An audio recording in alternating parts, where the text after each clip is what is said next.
Okay. Good evening, everybody. Hi. I would just like to welcome you and thank you for coming to the public budget hearing for the Kingston School Committee tonight. I'd like to go ahead and open the meeting with a roll call vote. Sheila Vaughn. Here. Michael Chicane. Here. Jeannie Vaughn. Jeannie Coleman's here. Jeannie Coleman, thank you. I apologize. Trisha Arietta. Here. And Megan Cannon, I am here. This meeting is being recorded by the local scene. Anyone intending to make an audio or video recording of this meeting should notify the chair at this time. Okay. Seeing none, we will start our meeting with the public budget hearing portion.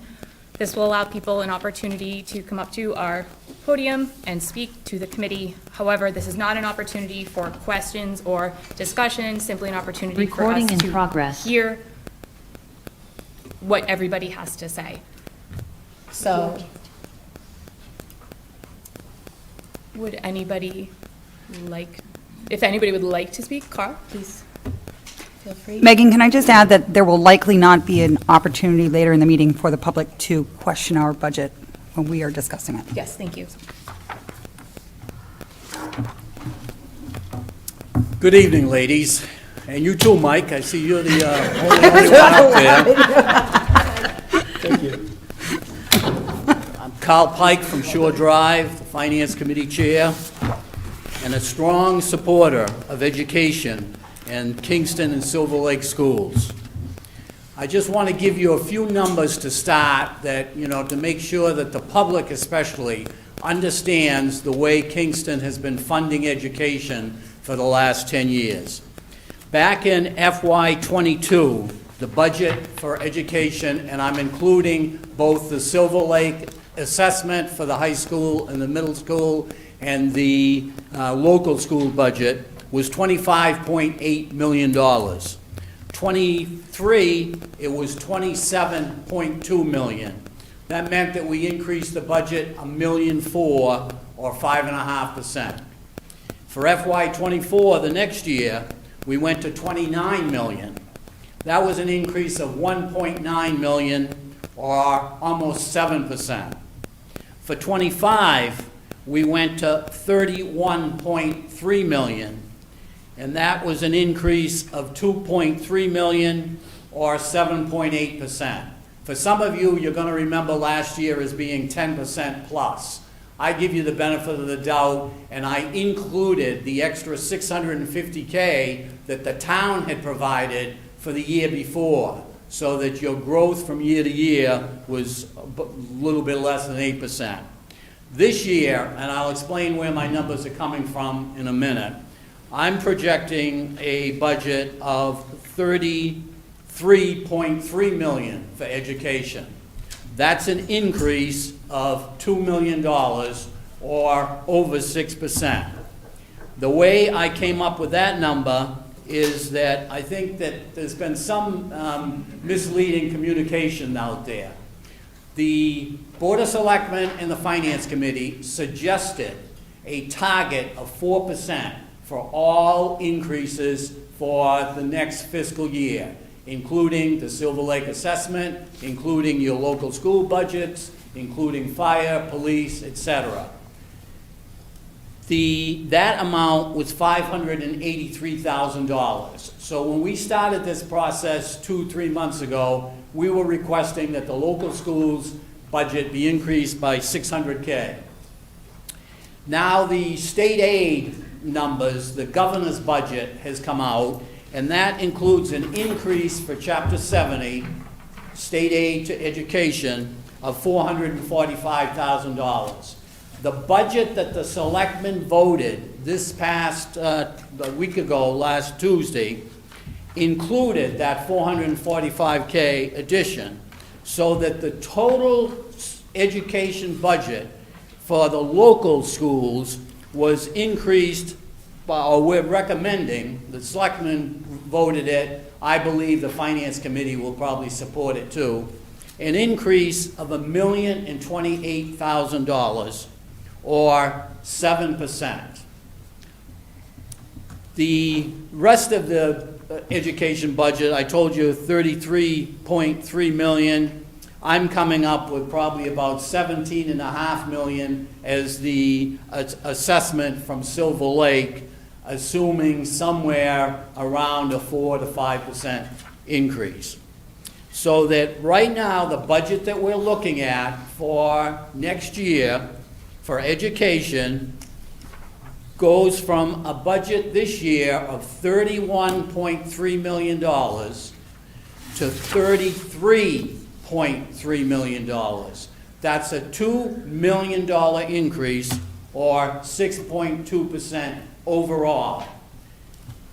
For most people, I think you can understand that even for 1 year, 6% is a high increase, okay?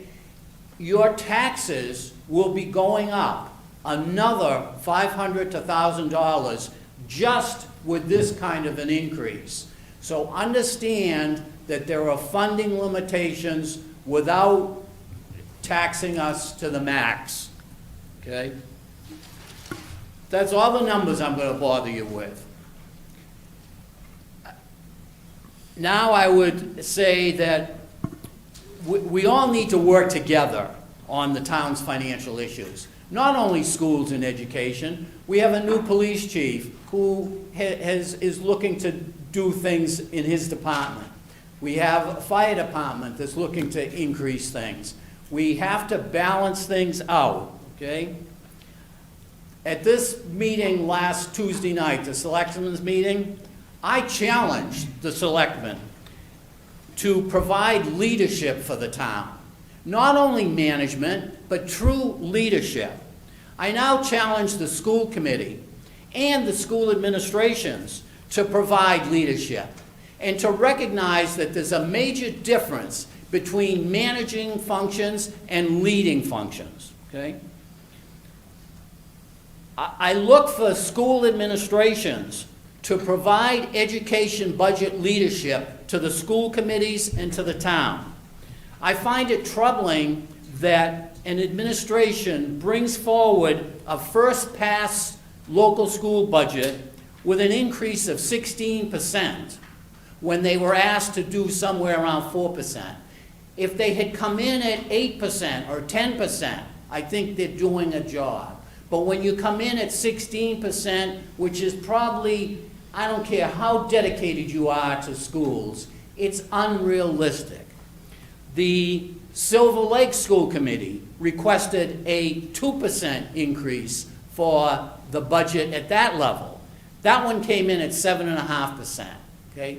So I encourage our school administrators, our school committees, to provide the leadership for the town when it comes to education and education budgets. The third thing I'd like to talk about is looking for real solutions, okay? I continue to hear and see people talking about unfunded state mandates, homeless families contributing to the problem, apartments being built in Kingston contributing to the problem.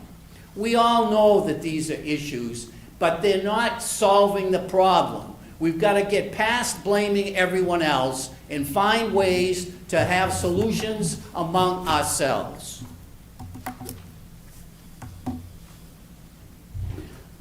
Next item, scare tactics.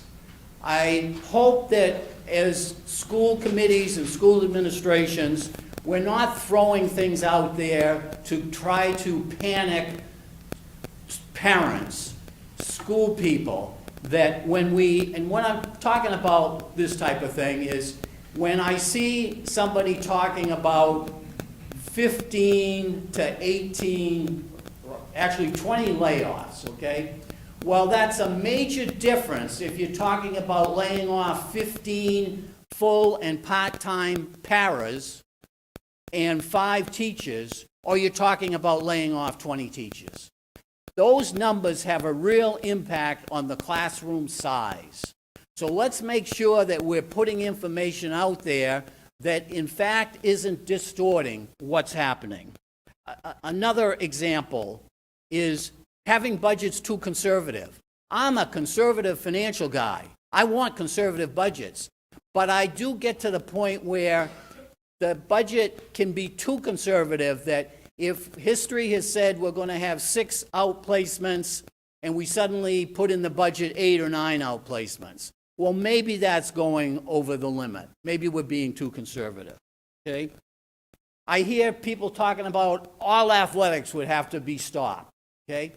There are always ways to finance athletics. Maybe the fees for the basketball players or the football players have to be increased to a level that none of us want, but it's a way of making athletics work, okay? Administrative reductions, okay? I think that the schools, the administration, the school committees have to look at administrations, okay?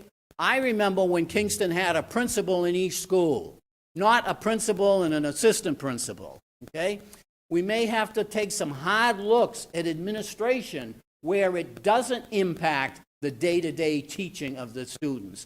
But it's a lot easier to say I'm going to eliminate 5 teachers and get all parents worked up and upset than say I'm going to eliminate 3 teachers and 1 administrator. So these are the types of items that I'm talking about that I think we all need to be as upfront as we can and make sure that the correct information is getting out there to the parents and to the people who value education like I do, okay? If there's going to be 2 classes of 35 people, 35 students, let's not put it out there such that residents interpret that to mean that every class in this school is going to have 35 people. Okay? My last item is to keep in mind the future. We should never be doing budgets on a one-year basis. Okay? Last year, you heard me talk about the concerns I had for the future. We took some stopgap measures last year. Even the Board of Selectmen voted the budget. My own finance committee voted the budget. But I think we all knew that we were going down the path to where we are right now. Consider anything you do this year, what's the impact next year, okay? Capital needs are a big item there that I don't think we consider often enough. We're going to be putting new roofs on the 2 local schools here in Kingston. Off the top of my head, it would not surprise me at all if those 2 roofs cost $6 to $8 million, with the state picking up less than half of it. So that means you're going to see $3, $4, $5 million worth of debt on the books to be paid off over probably 20 years, okay? At this Silver Lake level, we talk about a new school administration building, okay? That will add debt to the books, okay? All our buildings, it was great when all the buildings in Silver Lake and in Kingston were less than 20 years old. Those of us that are homeowners know you build a new house, you probably don't put any money into it for 15 to 20 years. But boy, you better be ready once you get to that 20-year point. That's what's happening in our schools. We're going to put more and more money in there. So let's say, Pike's throwing out all these numbers. Let's say over the next 3 years, we have to do $10 million worth of debt financing for the schools. We'll pay that $10 million off over a 20-year period. With interest, that'll be $1 million a year going into the operating budget. Okay, so it's those types of forward thinking that I think we all need to keep in mind. I encourage every one of us to do the best we can for financing our schools. There is nothing, in my humble opinion, more important in local budgeting than education. But it does get to the point where you have to say, uh-oh, some tough decisions have to be made. Thank you for listening to me, and we will go forward trying to find the best solutions for all town residents, for all town students. Thank you. Thank you, Mr. Pike. I appreciate all of your comments and thoughtfulness put into that. I'd just like to comment on 2 things. One, everything regarding athletics is specific to Silver Lake, so that does not have any impact on the Kingston Elementary budget. And also, to speak to the new roofs, that is just the Kingston Elementary School building. It's not both buildings. Okay, well, currently. Okay. Would anybody else like to speak? Do we have anybody online who would like to speak? All right, Emily? No hands?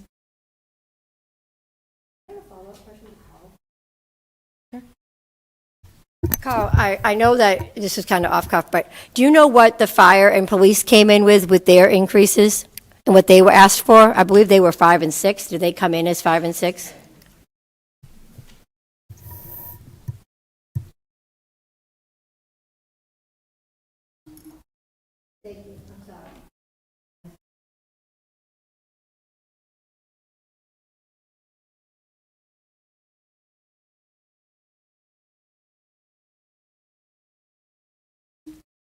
Right now, the the fire budget is around 5%.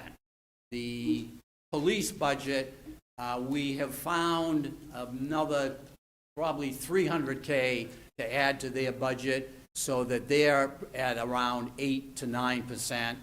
But they're still, like you're looking to find $1 million plus, they're looking to find another $700,000 to $800,000.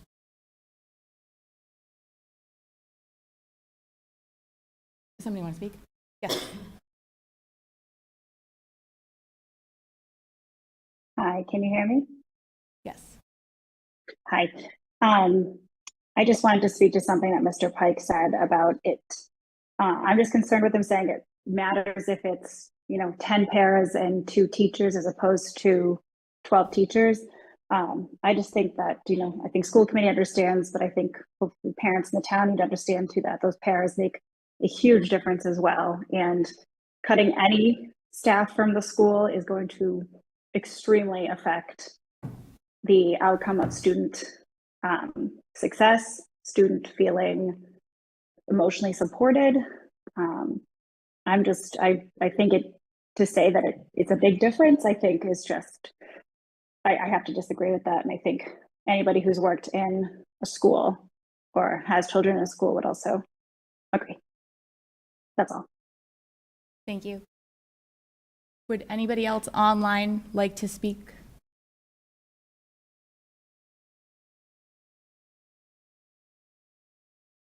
No? Okay. Motion to close the public budget hearing? I'm sorry, Oh. I kind of missed my spot, but is it too late for me to say anything? Nope, go ahead. Thank you. Sure.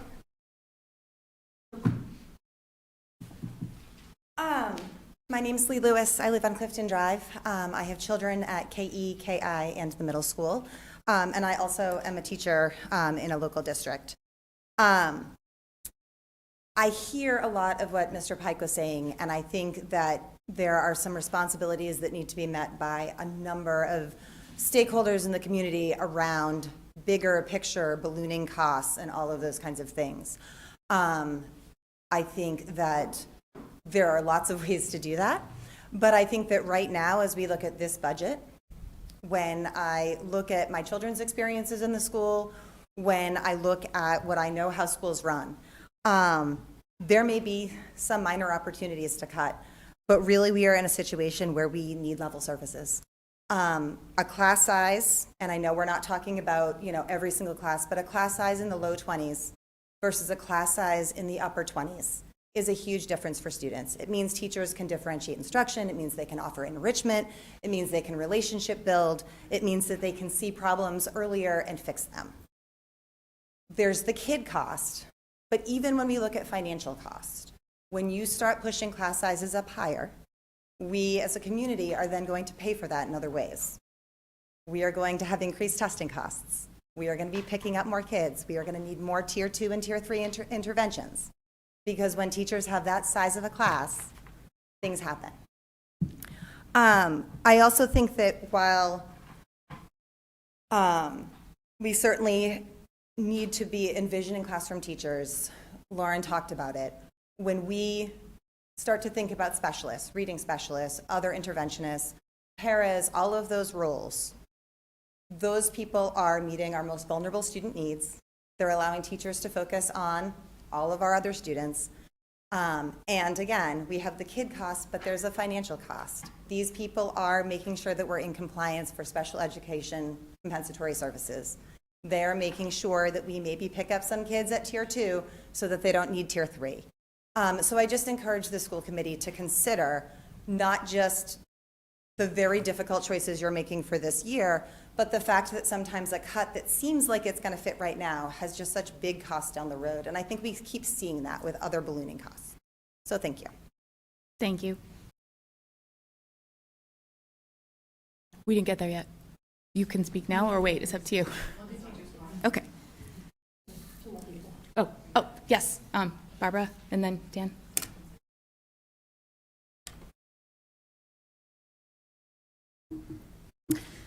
Hi, my name is Barbara Gilday. I live on Crescent Street. I have kids in the elementary and intermediate schools. I am here because I want to reassure the school board that this is a community that values its school system and it believes that our kids deserve a quality education. Many of us moved here because of the strength of the school system, and we're ready to stand up for that. I am asking, as so many people are, for level service in these critical years of elementary and intermediate schooling. These are the years where our kids are learning skills that they're going to use for the rest of their lives. They're literally learning how to read, they're learning how to write. It is the time of their life where they're going to notice, and your kids will be affected if they don't have the right teachers, if you don't have the right paras, if they don't have the support that they need. You're going to be paying these costs down the road forever and ever. The loss of teachers and paras, as well as increasing numbers of children in a classroom, will have adverse effects on our kids for years to come. And sure, maybe there's only 2 classes that have 35 kids in them, but if your kid is one of those 70 kids, it's going to fundamentally change their lives to lose out on these essential years of education. Yes, it's more expensive. Everything is more expensive. Our kids' future should not be the one to pay for that. I would say that this school committee is doing their job and providing leadership when you are putting our kids' education first. Please vote for a budget that allows for level service, send it to the town, and then the community will show up to make sure we can have those resources for our kids. Thank you. Thank you.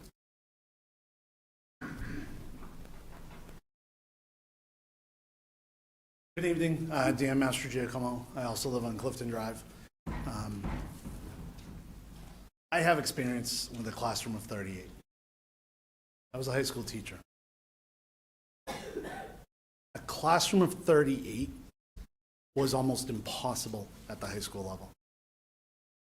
The fact that we're even talking about classrooms in the high 20s at the kindergarten level, let's think about that for a minute. That's unacceptable. That's unacceptable. This is my first time going through it. My daughter's a kindergartner. And she's got an amazing teacher and an amazing paraprofessional with her who have helped her get through some really rough transitions. My son's 2.5. And I'm telling you right now, I know it's going to be a much different experience for him, and I worry about that.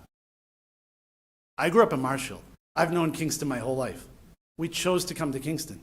Kingston was a great place, is a great place to live. And you know what? We all got hit with a 15 to 25% increase on our taxes. Absolutely. But the thought that we're entertaining classroom sizes in the high 20s at the elementary level, which is going to fundamentally change the course for the rest of their lives, is something I urge every one of you to take into account. Mr. Pike, I know that you hear a lot about unfunded mandates. They're real. They're real. And every day as an educator, we are faced with trying to figure out how to make this work, how to make that work. In the district I'm in, we're in the same boat. But the thought of a classroom, high 20s, pushing 30 at the elementary level, one of the most developmentally challenging years. We have to do better, and I urge you, I beg you, to find a way to make it work. It's a tough time. Everything's going up. But a classroom in the high 20s and low 30s is just, folks, I have experience. Granted, high school's different than elementary. I had a classroom of 37, 38.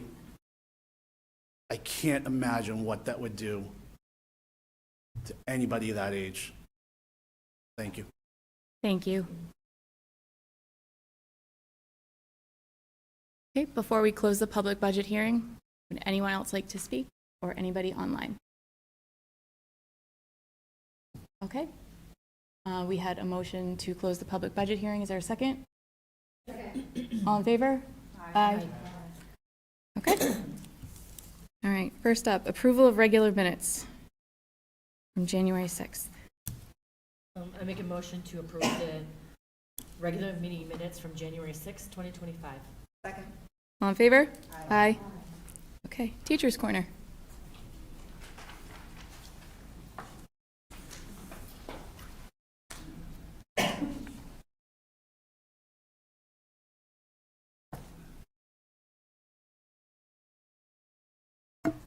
Good evening. For those of you who don't know me, I'm Stacia Levitt. I'm the Kingston Teachers Association president. And my name is Kristen Pishkin, and I'm the Kingston Teachers Association vice president. We stand here tonight once again to raise concerns about the financial crisis we find ourselves in. Our core programming and our current staffing levels for our schools are under threat as we face severe budget cuts. Less than a year ago, we were in the very same similar financial crisis. As a result, our growing student population has not been served by the number of educators recommended to help support their learning needs. Right now is a deja vu moment, an exact replay of where we were less than a year ago, though with potentially greater stakes this time.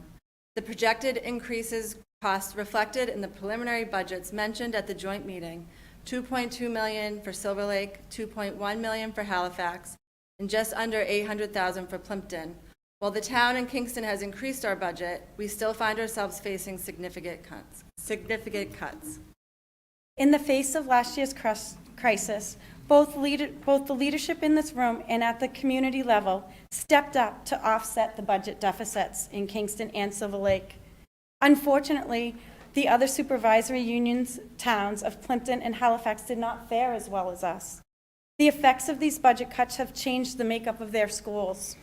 The loss of the staff that directly work with students are still being felt by both the staff and students in both those towns. We do not want to face the same potential changes that could impact both our students and staff with these budget cuts. The floodgates are weary and worn, and they are no longer holding back the financial crisis. It is at our doorsteps. How did we get here? Last year, the union leaders asked, how do we stop this from happening next year? And they were met with the response, I don't know. Our hope is tonight the updated budget report will provide us with some more answers, because we know that what has previously been outlined in Kingston's preliminary budget, and by extension Halifax, Plimpton, and Silver Lake, was nothing short of catastrophic to our students' education and future. As a school community, we can no longer continue this trend every year. It is time for us to work together to plan for our future budget needs and avoid deficits so our schools no longer are impacted by these potential cuts. As Ms. Coleman stated at the January 16th Joint Financial Select Board and School Committee meeting, the public has not even had an opportunity to weigh in and ask what to cut or what not to cut. That opportunity is now. We are calling on all community members to step up and advocate for our community's most precious resource, our students. Speak out during the public sessions. Reach out to your elected officials and school leaders to express your deep concerns that we are in such precarious situation. To not be able to fund our schools, do not wait. We can no longer be silent as a community. We worry that without action that creates long-term change, we will be here year after year asking the same question of how do we stop this from happening next year? Will we be a school system devoid of full-day K, transportation access, larger class size with fewer supports for our learners at the primary level? Will our increased class sizes, reduced course offerings, reduced special needs support, compromised quality of instruction, and the reduction and/or elimination of sports and extracurriculars be what defines the experience of our learners at the middle and high school level as well? Or will we invest in preserving and advancing our school system's quality education to ensure the brightest future for our students in town? On behalf of the Kingston Teachers Association, please know that we understand the stress of this potential budget and want to work together to come up with long-term solution that is best for our students, our schools, our community, and our staff. Thank you for your time this evening, and please reach out to us so that we can help in any way to change this course of action. Thank you.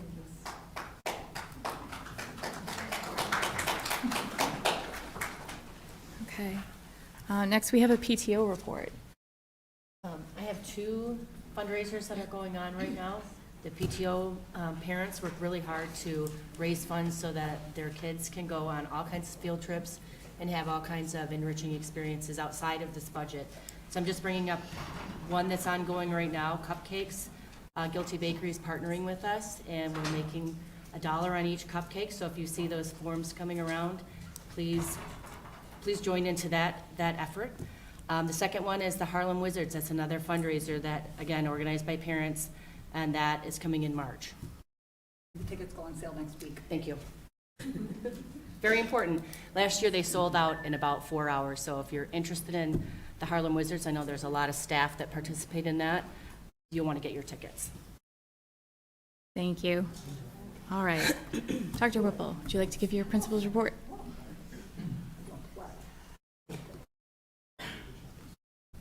Good evening, everyone. Just to piggyback on Harlem Wizards, it is probably one of the most fun nights, so highly recommend it, and the tickets go fast, so it's a good time. I think the last time we were here, we were reopening the playground. I just want to report that it's been successfully used by all the students, and they love it, and they're excited, and the teachers are happy they can be out there, so that's been awesome. I think during parent pickup, though, they have trouble leaving the school because now they can play on the playground, so if you need me to say some rules to them, I'm happy to do that. Value of the month is caring. So students are currently being recognized for showing caring ways in the classroom, in the hallways, with peers, with responsibilities across the classroom. We had our second multicultural night this last month, and it was awesome. We had 13 countries that were represented. It was a really engaging evening. Mr. G organized it with all the families, and all the staff members participated as well. Families got to sample the foods of those countries and just see some different artifacts from their countries. It was pretty amazing. I didn't get to go the year before, so I was really impressed by all the families that stepped up to do that. Lego Day was a blast. We take Legos very seriously at a K-2 building, so the kids worked together to show teamwork, which was the value of the month last month. I think my favorite creation was they wrote, we build each other up as one of the Legos, so it was cool. They created communities. They built themselves. Our Lego club created all the different spaces of KES, and that was on display in the office, so all the classrooms came down and looked at that. So it was great. Been very busy with benchmark assessments, so our reading team has been, and Title I teachers have been assessing all of our students. Dibbles, the students take K through 2, and then STAR in first and second. And this year we also started with the SABRS, which is the social emotional assessment. So that data is looking really good. I'm excited. Hopefully we get to report out on that maybe next month. We'll be meeting during our staff meeting, grade level meetings, data meetings, grade level meetings, looking at that data, seeing how we need to respond and intervene. So I get very excited looking at the midway data to see how we're doing. Valentine's Day is another big day in a K-2 building. So just as a reminder, we have a wellness policy, so we cannot have food come into the building. But kids get to show their way of caring for each other, which is really nice. And we have a lot of students that are making cards to send to Children's Hospital for the students who reside there during that time. And just an update on kindergarten enrollment. We did open it much earlier this year. We currently have about 90 kids in process, which is a pretty good place compared to how we've been previously. So, yeah. Any questions for me? No? Okay. Thank you.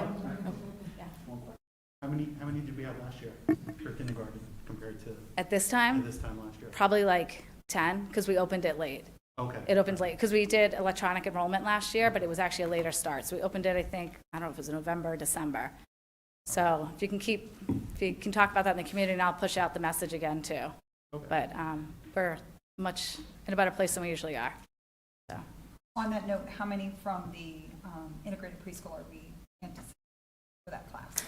I don't have actually the number of total K kids. I just have number of IEPs I know of that are coming up. But yeah, they're included in that number. Any other questions? I'll just say that my daughter did her assessment and got out of reading. Mrs. Levitt, thank you. Woo, woo. So very, very appreciative. So I just wanted to know. And the kindergartners are working on their 100-day projects, which is coming up, is that Wednesday? So I have to say, it's been really impressive to see the kids walking with the projects. I've seen some really new projects I haven't seen before, so it's exciting. Any other questions? Thank you, Dr. Okay, Whipple. thank you. Mr. Materna.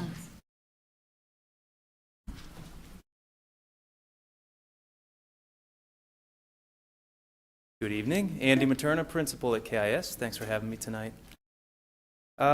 We have received a couple of retirements, and I just want to give a shout out to two long-standing members at KIS, Andy Kaparis and Don Richardson, they've announced their retirement at the end of this year, so congratulations to both of them. It's been a pleasure working with both of them last year and this year, and I feel like I have a lot to learn from both of them, and I'm trying to gather every moment that I can with them. So, Andy and Don, congratulations, and thank you for everything you've done for the Kingston community. Recently, Ms. Curtin, our librarian, has put together a bookmark contest where all the students in the library create bookmarks as part of the Massachusetts School Library Association bookmark design. And we have some contest winners that I would like to announce. So this is just in-house.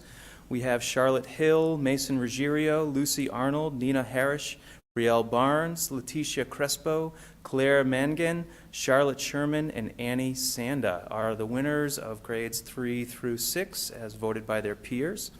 These students will have their bookmarks made, will have their designs made into bookmarks that will be distributed in the school library. The first place winners from grade levels, which there's a couple scattered in that group of names that I just shared, will go on to compete in a statewide bookmark competition. So thanks, Emily, for putting that together and all the work that you're doing for that. In a collaborative effort with Ms. Fitzgerald, our school adjustment counselor, and our student council, I have approved a Love for LA initiative where the student council will be collecting messages and cards and drawings to send out to 5 LA schools that have been destroyed in the LA fires. We're also looking to collect some socks to send out to them as well. So this is something that I'll be sending out some information to parents in a parent square for the Love for LA initiative with the student council. Some upcoming events. We have February 13th, right before the Valentine's Day that's being celebrated over at KES. The 13th, we're having an ADA presentation for grade 6 on cyber safety. That will be during library class. It's all about being a digital citizen and digital citizenship, which is part of our standards in our grade levels at KIS. Finally, we are busy working with Harry talked about benchmark testing, and we are now working through with the data team all the data and analyzing it and looking at classes and looking at improvements and looking at where we're going and what we need to do to make things better. I held my first of several data meetings with small groups of grade level teachers today, and I feel like it went really well. So I'm looking forward to collaborating with the staff on what they're doing to improve their education and their teaching in classes and what they're doing to support students and how we can work together collaboratively to support our students' improvement moving forward. That's all I have for tonight. Are there any questions? Not yet. Thank you, Jean. Sheila. I just have to say that Mrs. Richardson is one of my favorite people in the whole wide world, and my high school senior had her, and she is graduating from high school this year, and she's the reason why that she did so well from back in the day. So I'm just so proud to have that, and thank you so much for all your hard work over these years. And so just have to say that because you're one of my favorite teachers. I talk about you all the time, and she's a senior now, but I'm just so sad to see you retiring. Thank you, Mr. Materna. Thank you. Okay. Financial report from our Director of Business, Sarah Hickey. Thank you, Madam Chair. If you start with the financial report that was in your packets, at the page 2 at the top, both Kingston Elementary and Kingston Intermediate, the long-term sublines are overspent There's about $10,000 left total in all the substitute lines. I'll keep an eye on this and update you at the next meeting as to where we're at. On page 2, also contracted services, KIS, there's a deficit because I moved the copy machine rental from the building maintenance line into an instructional line. Page 2, extended school year is budgeted for in the tuition line, and it's being paid out of an appropriate line. At the bottom of page 3 or top of page 4, the school adjustment counselors were moved from a special ed line to a regular ed line. The school psychologists are also on page 4. They were also budgeted for in special ed and were moved to an appropriate line. On page 4, there's a new line for contracted services for nursing, for a one-to-one nurse. Page 5 at the bottom, contracted services for the KIS building. There was necessary work on sewer ejector pumps that was completed. This overage will be filled by utilizing payroll from unfilled staff positions at KIS. Page 7, the special ed contracted services at KIS are overspent. It was explained to me that there was an outrageous price increase for OT-PT services that we were notified about over the summer. We still have to have those services, but that's why there's an overage in that line. And then special ed tuition, transportation, and contracted services are kind of a tricky thing. We pay for part of it out of the operating budget. We pay for part of it from the IDEA grant and part of it from circuit breaker revolving account. And the special ed bookkeeper submitted a summary of those 3 funding sources and where we're at with the tuition, transportation, and contracted services. And there's currently a surplus of approximately $127,000 in those accounts. Thank you. Does anyone have any questions? Sarah, can I ask about the OTPT from over the summer? Was that something that they had raised the rate after we had already agreed upon an amount with them? Or was it just because the child needed higher services than we were projected? Sorry. Or budgeted for, I should say. Sorry. We received, it's green, we received notice in late July, August of an $8 an hour increase, which is substantial. But I think that if you look at KES contracted services and KIS contracted services, one is over and one is under, and hopefully they will filter out and they'll be okay. But yeah, that's a huge increase. There is a study that I'm doing right now with regards to the OT and the PT services, because they're all contracted throughout the district. The district pays over, for all of the districts, approximately $500,000 for these services. And so looking at whether or not we might want to hire our own might lower the cost substantially. I guess my question is just rather, why did we find out about it in July, that they were going to be charging us that much more?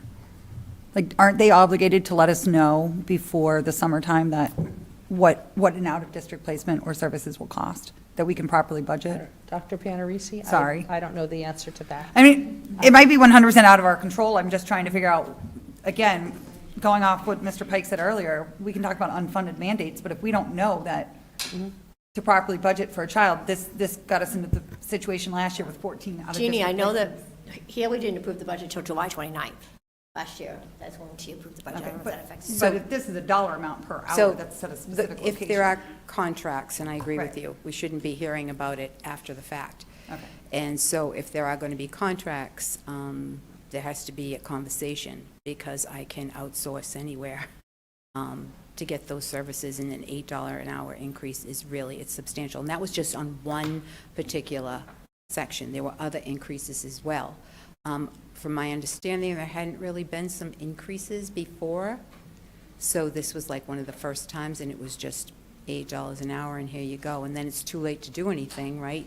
To run out the door and try to get more services from Or to another try to get the child into a different placement, so, because it's too late at that point, right?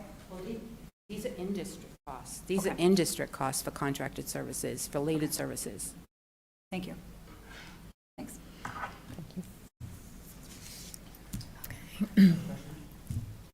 Mike? Sarah, Something that Carl said that piqued my interest. Do we have any debt currently that should be showing up on the budget lines? Are we paying for anything? So these budget lines are just expenditures, and the Kingston schools are a department of the town, Okay. and debt would be held by the town. Okay, and that's not part of our budget? That's not part of Correct. the operating budget Okay. for the two elementary schools. Okay, all right, thank you. I guess on that note, are both of our schools paid off? Because KIS is 25 years old this year. Thank you. So moving on with my report, grants and donations and awards. In the packet, there is a summary of the donations, grants, and awards. For what needs approval is a donation from the 1-8 Foundation, which is the funding source for the Open SciEd curriculum. So that was a donation of $2,920. That's for supplies and materials for science education at the elementary level. Also, there were grants awarded by the Cape Cod 5 Bank in a total amount of $4,668. So the grand total for grants and donations is $7,588 that needs your approval. I'll make a motion to approve and accept the total donation of $7,588. I'll second that. All in favor? Aye. Aye. Can we make sure that we send a thank you note out, especially as I see some of these are local partners?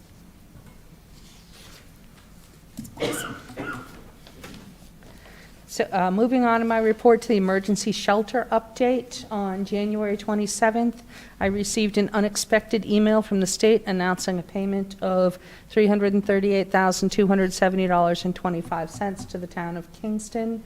So you probably recall previous conversations that I had where I explained that I didn't expect any money in FY25 for the shelter students.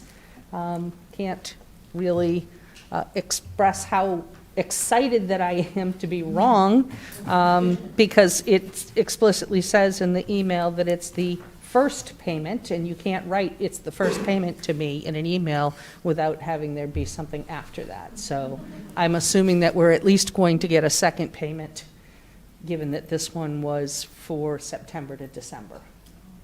Excellent. Great. I'll make a motion that we accept the $338,270.25 for the shelter reimbursement. I'll second that. All in favor? Aye.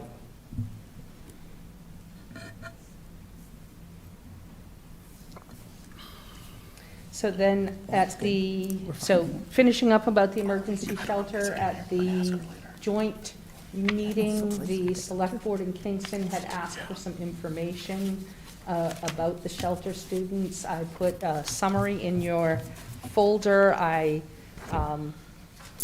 quite honestly did not have the time to do this work myself. We contracted with a consultant who did this study for me. But I can answer any questions about it if you have questions. So the bottom line on this is that this is a gain for our school district, not a cost to our school district. Correct.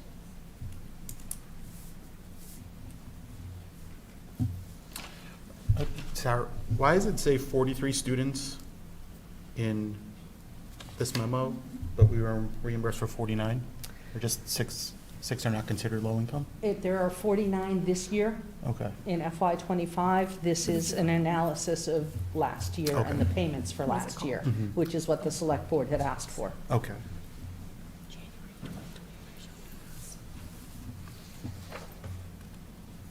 Okay. Just in the interest of transparency, because this has been something that has come up with us a few times now, we have received 4 payments total for shelter reimbursements, 3 for FY24 in the amounts of, give me 1 second, $101,848 that we received in January of 2024, $248,170 that we received in May of 2024, and $251,840.89 that we received in August of 2024, which total out to 601,000, and I don't have the rest of the number in front of me. So what Sarah's memo that has been put together lets us know that of all the costs that have gone out and then the money has come in, the town is not incurring debt from having the student population here. I know that's, people have wondered. We were able to obtain this answer to hopefully clear that up for people. Do any committee members have any questions or comments? Nope, just a comment. Most of these costs are paid before we get the reimbursement. So since we don't know when or if the reimbursements are coming, it makes it still very difficult to budget for these anticipated costs. Yes. Okay. And do we want to actually read that it looks to be about $95,000 was a net gain since all of these amounts have been paid? And does that include the $338,000? It does not. No, because the study was done before that pleasant surprise email came in. Okay. Okay. All right, so Dr. Clifford. All right, I have a few updates. The first update is about the literacy needs assessment. And the district literacy leadership team met with the Hill for Literacy on January 23rd to review the results of the needs assessment that was conducted. And just a reminder that as part of the needs assessment, there were inventories that faculty and staff were asked to fill out, focus groups which faculty and staff attended, and surveys that were also completed. Teachers, staff, and administrators, there were 116 elementary faculty and staff which were interviewed, and 74 secondary faculty and staff. There are over 799 elementary and 388 secondary comments collected during the interview, so there was a good turnout for gathering the data during those interviews.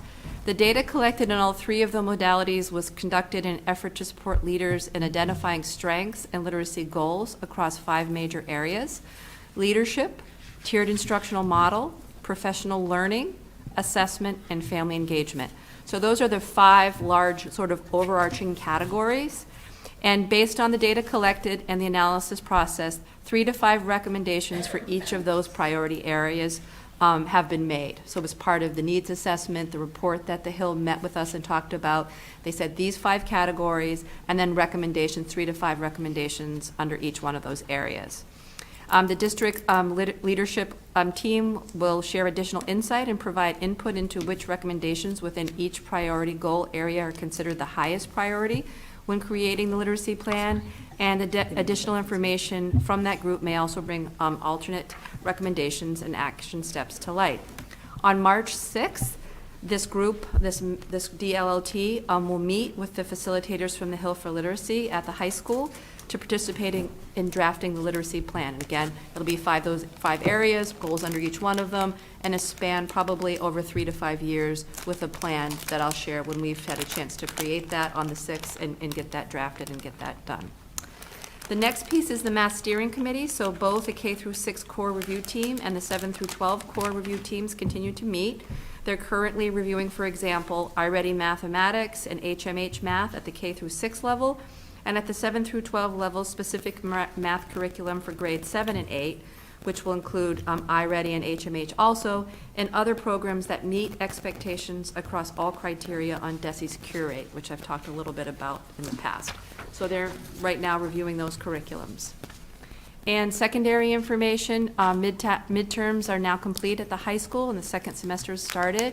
One of the highlights was a few weeks ago, a few of us were able to be a part of the AP seminar presentations in a sophomore English class, which is a new course this year. The students presented, there were usually 3 to 4 students that presented projects where they had to create a presentation, they had to do specific things, and we were able to give them feedback before they actually needed to present it, the final presentation. So that was a highlight. And I've been able to have assistant superintendent entry meetings I've gone to the middle school for half a day, the high school for half a day, and we'll be going to the other 3 schools and meeting with faculty and staff to find out more about the schools, which has been really informative and exciting for me. And the last piece is social studies, K through 6 information about social studies. We're in the process of applying for a 1-8 grant opportunity for 5th grade and 6th grade to begin implementing the investigating history curriculum in the 25-26 school year.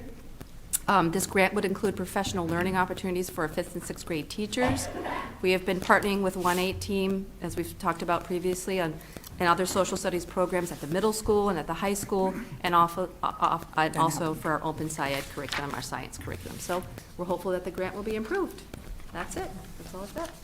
Thank you. Does anybody have any questions or comments for Dr. Clifford? I just had one question. So are these how often do these steering committees meet? The math. The math, yeah. It's generally, right now as it started, it's anywhere between every 2 weeks and 3 weeks. So there's a regular schedule that they meet. And they meet for, generally speaking, 2 hours after school. Well, I just mean it more like broadly.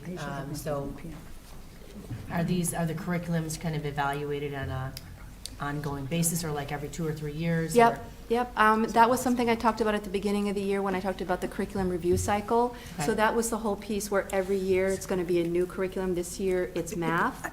So, and that will follow, math will be this year and next year, but in the fall, English language arts will start. So there's a whole sort of map of each one of the content areas and the 2-year cycle that will be on to review the curriculum. So yes, Just it's out of ongoing. curiosity, Yep. if the steering committee kind of recommends that, would you ever opt not to do it on a like cost basis, or would you go forward with, just save the programs that we have now and not introduce a new curriculum based on costing? Well, that could be, that's a piece that's always in consideration. It's something that at the final end, when we come to present, which will come to school committee to present the findings and the why and sort of all those things, that could be a conversation. But I think it's imperative in particular around the math curriculum because Envisions, our contract with them ends this spring. Okay. So we're in sort of a real need for a math curriculum that really meets the state standards across the board. And so when I talk about DESE's Curate, that's basically their mechanism for looking at all of the curriculums and saying, we stand behind these curriculums as being ones that really meet the standards across the board in Massachusetts. So that's a piece of it. We'll present more about that when we get to that stage, probably in the spring. So thank you. That's helpful just to kind of understand that and why that's necessary to look at it. Appreciate that. Thank you. All right. Dr. Blue. So in your packet, there are 2 pieces of data for you that we usually present to you at this time of year. The first being students leaving the district using school choice. And you'll notice we have reached our lowest since 2017 with a total of 17 combined throughout all 4 of our districts in school choice. So that is a decrease. And a decrease in Kingston from last year of 1 student. It was 5 students last year. This year, 4 students are taking advantage of school choice in Kingston. In terms of parochial and private and charter schools, overall, we have an increase of 5 amongst our 4 distinct districts. In Kingston, the number has gone up by 6. So actually, in Halifax and Plimpton, the number of students attending private and parochial schools and charter schools has declined, but in Kingston, the number has risen by 6. The next item in your packet is tonight's budget presentation, and you will recall when we met last time, we presented a level service budget, and we also presented you with proposed cuts in order to meet the town's request of a 4% increase and not to exceed a 4% increase. This evening, we have revised our presentation to reflect some changes that were discussed earlier this evening during the hearing, and will be present in tonight's presentation, but still will reflect some necessary reductions nonetheless. And I'm going to ask that the chair recognize our business director. Megan, as you're recognizing her, just because I think Mike's trying to figure it out, and I'm looking at both of them too. Can you first explain the difference between the updated and the original? Yes. Thank you. So the original presentation and line item budget that was in your packet last week, Yeah. the chair had asked me to make some, sorry, the chair had asked me to make some adjustments. As I was going through the adjustments, I found an error in a formula that I had on my salary spreadsheet. Okay. And the error in the formula was that half of the paraprofessionals in one of the buildings weren't captured in the total, and I had to adjust that. So that was what the increase was. And so that's why the change.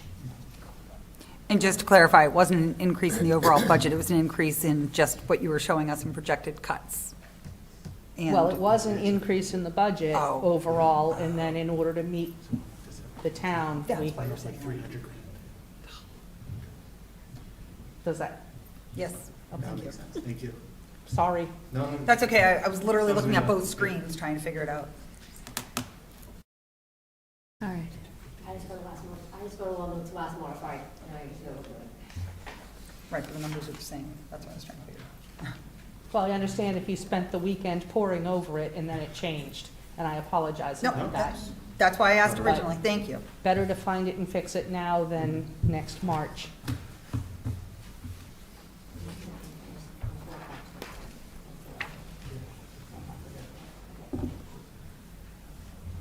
This one's accurate. So if you can go to slide 2. On Tuesday, January 28th, 2025, the Kingston Select Board approved an elementary school budget of $15,596,804, which was a 7.1% increase over FY25. The Kingston Elementary preliminary level service budget for FY26 is $17,390,569, which is a $2,821,829 increase over FY25. Next slide, please.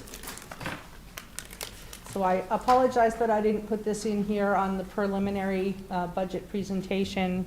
What this is, if you take a look, is the 4 quadrants of this chart. It's a spreadsheet that I was using with the administrative team. On the top left-hand corner is the breakdown of the FY26 budget according to the broad categories from the Department of Education. On the left-hand side, administration, instruction, student services, maintenance, benefits, fixed costs, and tuitions. And then across the top are the categories regular education, special education, and vocational education. So on the top left-hand quadrant of this is the breakdown of the level service budget for FY26. On the bottom left-hand quadrant for this is the breakdown of the approved budget for FY25 using the same categories. The top right-hand side is the percentage increase from FY25 to FY26. And on the bottom right-hand quadrant is the amount of increase from FY25 to FY26. So on the next slide, so there's an approximately $2.8 million increase over FY25 in the budget. There was a $1 million increase in salaries that was largely attributed to steps and lanes. There was $1.315 million in tuitions and transportation costs for special education that were paid out of grants and revolving accounts in FY25. Those are now in the budget, so that's part of the dramatic increase.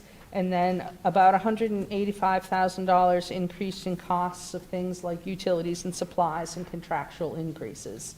So your elevator inspection costs more each year, and so that's factored in there. On the next slide. Sarah, you said the first line should be 1.3 million increase in salaries? Is that right? Or is it still 1 million? 1 million. Salaries are the top one, second one's tuitions. Mike? Yeah, so how do you get to the 2.8, I guess? It doesn't, there's other costs in there as well. This Okay. isn't the total breakdown of the 2.8. Okay, all right. I'll wait to, okay, thanks. These were just the large drivers. Okay. Sorry about that. No, sorry.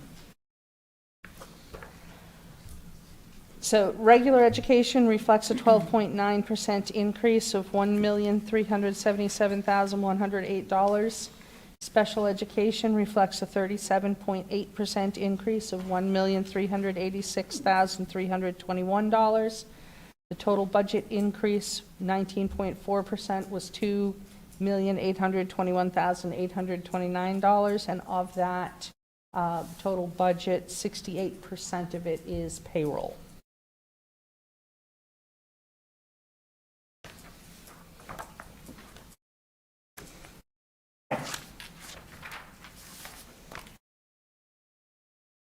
So on the next slide, I put together a graphic for you so you could compare FY25 to FY26.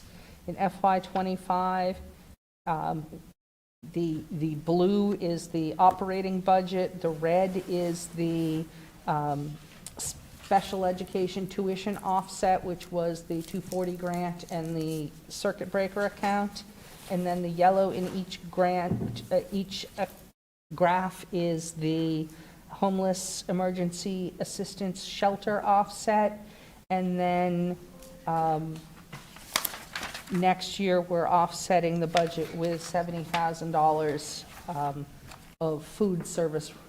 I learned we had an audit from the Department of Education of our food service accounts, and I learned that we could charge school lunch aids to the food service revolving account. And so when we needed to cut school lunch aids in the budget, we shifted them over to the food service revolving account.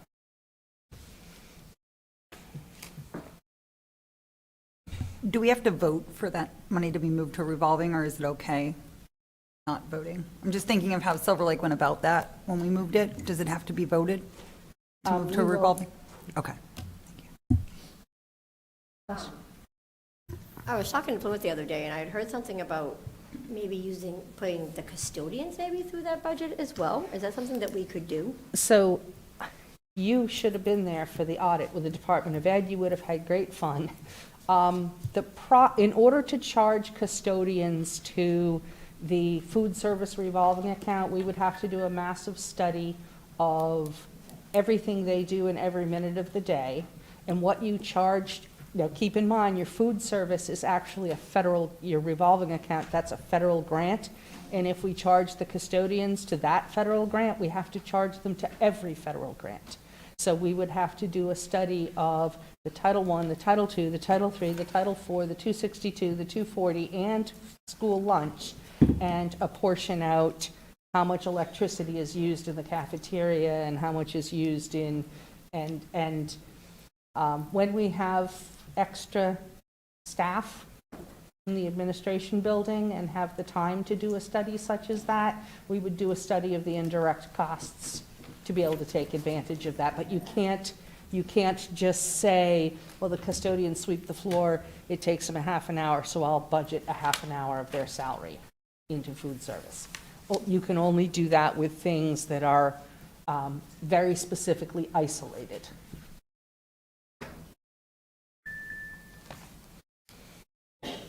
On the next slide, part of the discussion with the administration has been offsetting the budget. So we're offsetting the budget, the FY26 budget, with $75,000 from the 3 retirements. The emergency shelter reimbursement, I would suggest we allocate $180,000 to offset from the FY25 shelter funds to offset ELL and an additional para.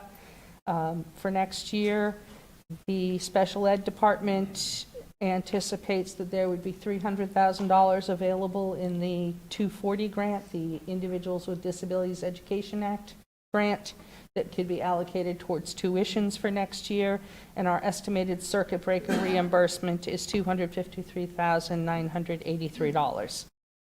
So that total $808,983. If we subtract that from the difference between where the level service budget was and what the town has approved, that leaves $984,782 to be addressed. So, question? The $180,000, this is from the $338,000 Yes. that we received? Why not the full amount? That is up to the school committee Okay. to, how they want to Okay. allocate those funds. We could talk about it. Okay, thank you. So on the next slide, these are the tier one cuts. These were already made in the, prior to the first presentation. Again, these are already factored into the budget. When we go over to tier two cuts, which is on the next slide, you can see in the upper right-hand corner that we have a goal of $984,782, and the tier two cuts total $381,000. The positions for that are 4 kindergarten paraprofessional positions, the 6 part-time lunch recess paraprofessionals. Again, these are the ones that will be shifting into the food service, but it represents a reduction from the operating budget. 2 custodians, a .6 math specialist, and 2 paraprofessionals. On the next slide, tier 3, again, keeping in mind the goal of $984,782 in cuts. Tier 3, total $630,000. And the positions that are considered for this are 1 kindergarten teacher, 1 grade 2 teacher, 1 grade 3 teacher, 1 grade 5, 1 grade 6, 4 reading specialists, and a specialist at KIS.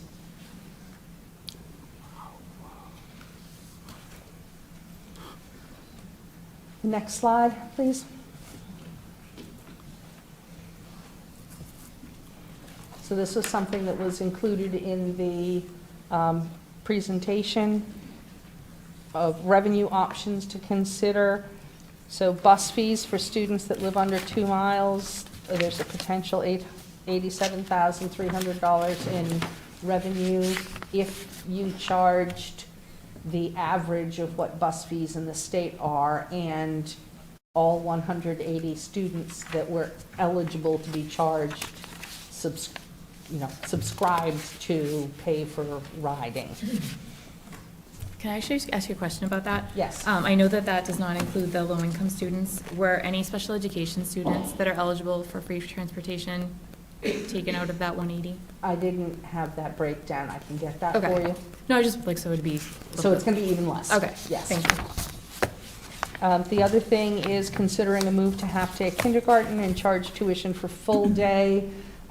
Initially, this would save $240,000 in salaries because you'd be going from cutting the number of kindergarten teachers in half.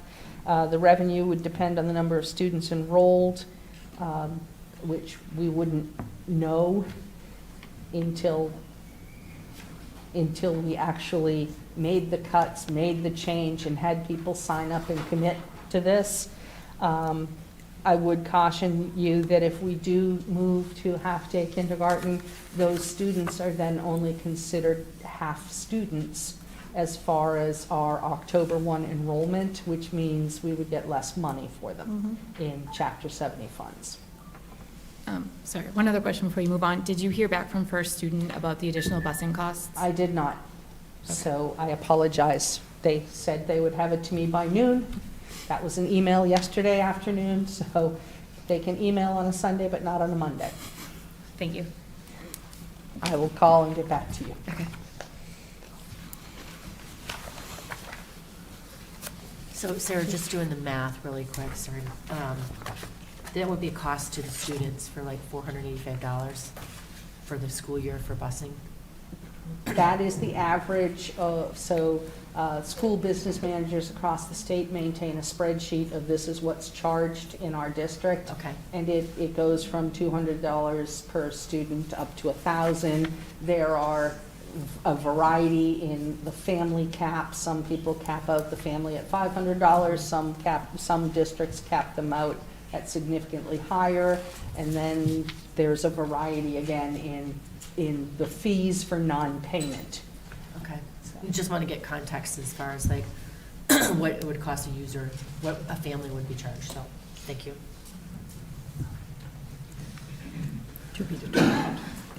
So the next two slides are the projected class sizes.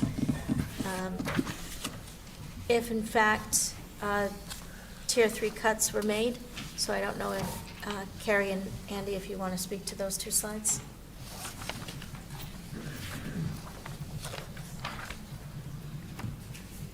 So currently we have 8 sections of each grade level, so when looking at class size numbers, we obviously have a large number of kindergartners right now, so was our reasoning behind not cutting a first grade teacher. And that being said, we don't know what kindergarten enrollment is, so if that's a huge increase, we'd have to figure out what grade level would make the most sense to cut. But it keeps our numbers pretty average across the board, as you can see, by cutting 2 general ed teachers.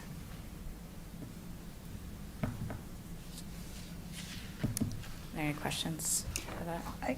I just have one question. I believe it was the previous slide that, I apologize if the slide hasn't come up. I've been looking at all this the entire meeting. We're discussing cutting 4 kindergarten teacher paraprofessionals. Would that essentially have shared paras? Is that the intention behind those cuts right now? They would potentially be shared. Okay. In support of it. May have to help a lot at recess as well, because the part-time lunch recess paras can only be in the cafeteria, and half their job is recess. So we need para support at recess as well. So right now they do kindergarten lunches, but then we would need, recesses and lunches, but we would also need first and second grade recess coverage. Mm-hmm. Thank you. Dr. Whipple? Yeah. What would the plan be for 26, 27 when those 190 students in grade 1 go to grade 2 and you only have 7 teachers? Would you move? We could just move. The We can teacher? move, yeah. Yep. Okay. It can be a little tricky based on certification, because there's pre-K to second grade, and then there's certification, and then 1 through 6. Okay. But generally, it's not a huge would just deal. move to them? Okay. switch. Yeah. I don't know if this was already addressed, but I know that we had discussed last time that the loss of the teachers, but also the unemployment cost to the town of losing this. Did we find out how much we would believe to be the unemployment costs of having? $282,000. But the cost would be to the town, not from the school budget. Right. Okay. But it would go, the town would still have to pay $282,000. The number, well, For the unemployment. the numbers were based on the previous cuts before things were added, so it would actually go up. It would go up, yeah. So I'm just saying, it's still town's money. Yeah. Still, the town still has to pay. Still your tax dollars. Still your tax dollars for $300,000. So no matter what, you still have to pay that. I just have a question. I noticed in Tier 3, 2 reading specialists are potential. How many would be remaining if we cut 2 from KES? That would be 0. I mean, we only have 2 reading specialists, so that would bring us down to 0. Okay. We have Title I, but that funding can change from year to year. Okay. I think the concern for not knowing the enrollment for kindergarten is a real concern, as we've seen that fluctuate, and not having a para in there, to the parents' point that 5-year-olds have been alive for 5 years, so they're not as independent in their ADL skills. So there's obviously some challenges that I anticipate there.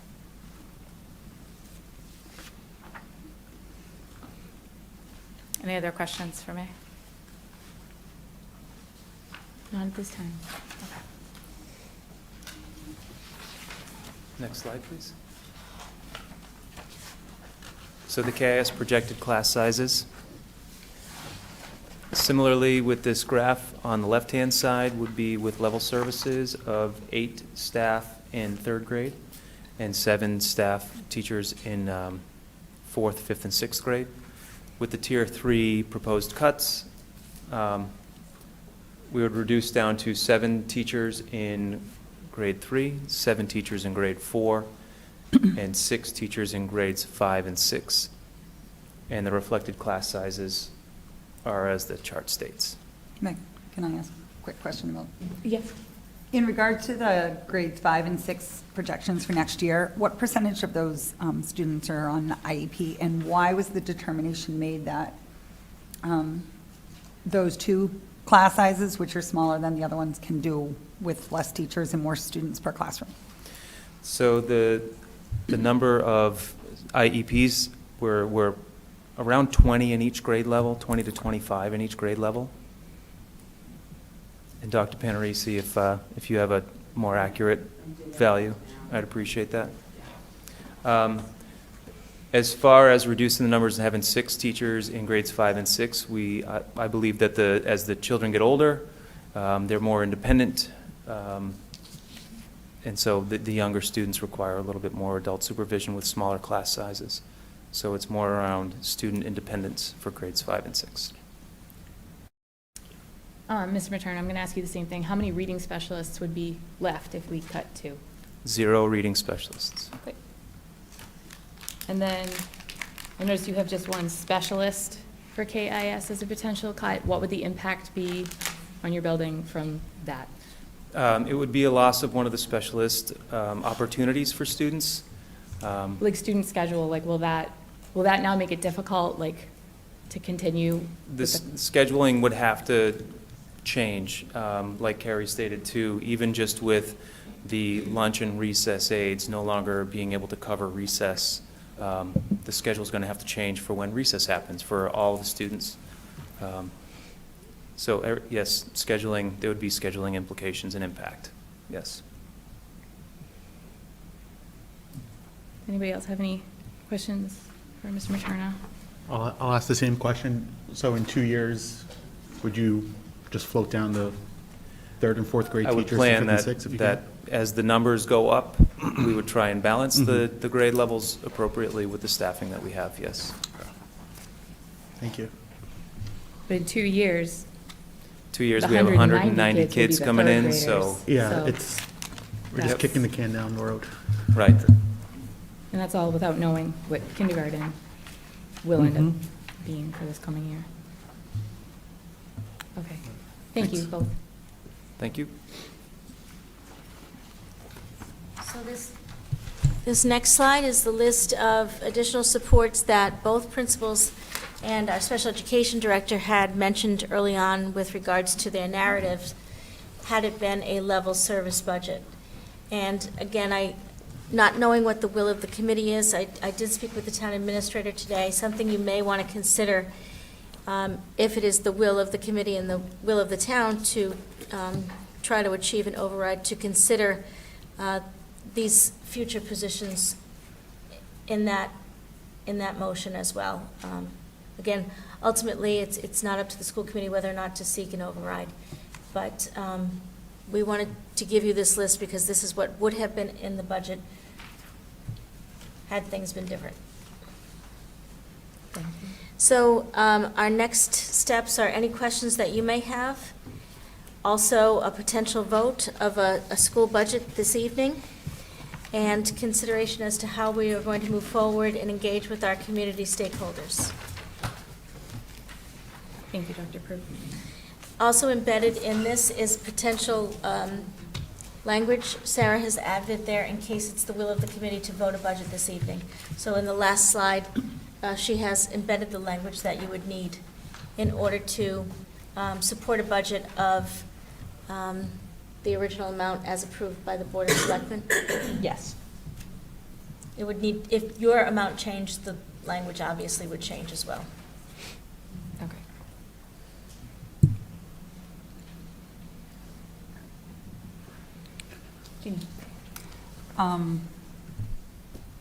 I guess I just wanted to put it out there to the committee that I have no interest in entertaining bus fees or changing to half-day kindergarten. Ms. Lewis actually spoke about, as we cut things, we're just going to continue to create greater problems for us. And I think one of the biggest positives for Kingston schools has been the full-day kindergarten. That is not free, it's tax-funded. but it is something that has allowed us to capture some of those early intervention children and also the ones that are projected for IEPs and stuff at an earlier time period than waiting until they're in first grade and trying to learn to read. Then that 240,000, I think that while it's what we asked of our business director, I think that number could fluctuate for a number of reasons. Number one, the amount of students that are on IEPs that will not be charged. Number two, low-income families, which will include anyone that's living in a shelter, will not be charged. So I think that you're going to be putting that burden on ultimately the ones who pay the taxes here in town to charge them for a full-day kindergarten. And that cost we're going to see in greater needs of our students that are now getting only about 3 hours of education a day. And then on that same note, in regards to busing, although, First Student didn't get back to us, I think it's unclear if we'd have to add 2 additional bus routes during the day for kindergarten students for both morning and an afternoon. You're looking at quite a bit of money that's going to be paid out for those reasons. And when we look at the bus fees that we could collect for children that live under 2 miles, I would say that many families in Kingston would just opt to drive their kids. So not only are we going to have more issues with needing to have crossing guards or potentially police details at our schools, because we've been dealing with those issues all year, but it's not going to be a revenue generator. So you're just going to be upsetting the families that probably can't afford the bus fees that really need the buses. So I would like to ask the committee if we can consider moving both of these options off the table while we discuss the rest of the budget, not because we're not crossing off all of our responsibilities, but because for all the reasons I just stated, I think that would make it a lot more difficult for families, and it's not going to do anything to fix the budget fiasco that's in front of us tonight. I would just like to comment on the kindergarten situation, because you mentioned busing. The estimate given from First Student was between 3 to 5 buses, with the cost of a bus being between $50,000 and $70,000. So I think when you look at the reality, I don't think it would be financially it wouldn't make sense for us to really put much time, I think, into considering making that move to half-day kindergarten.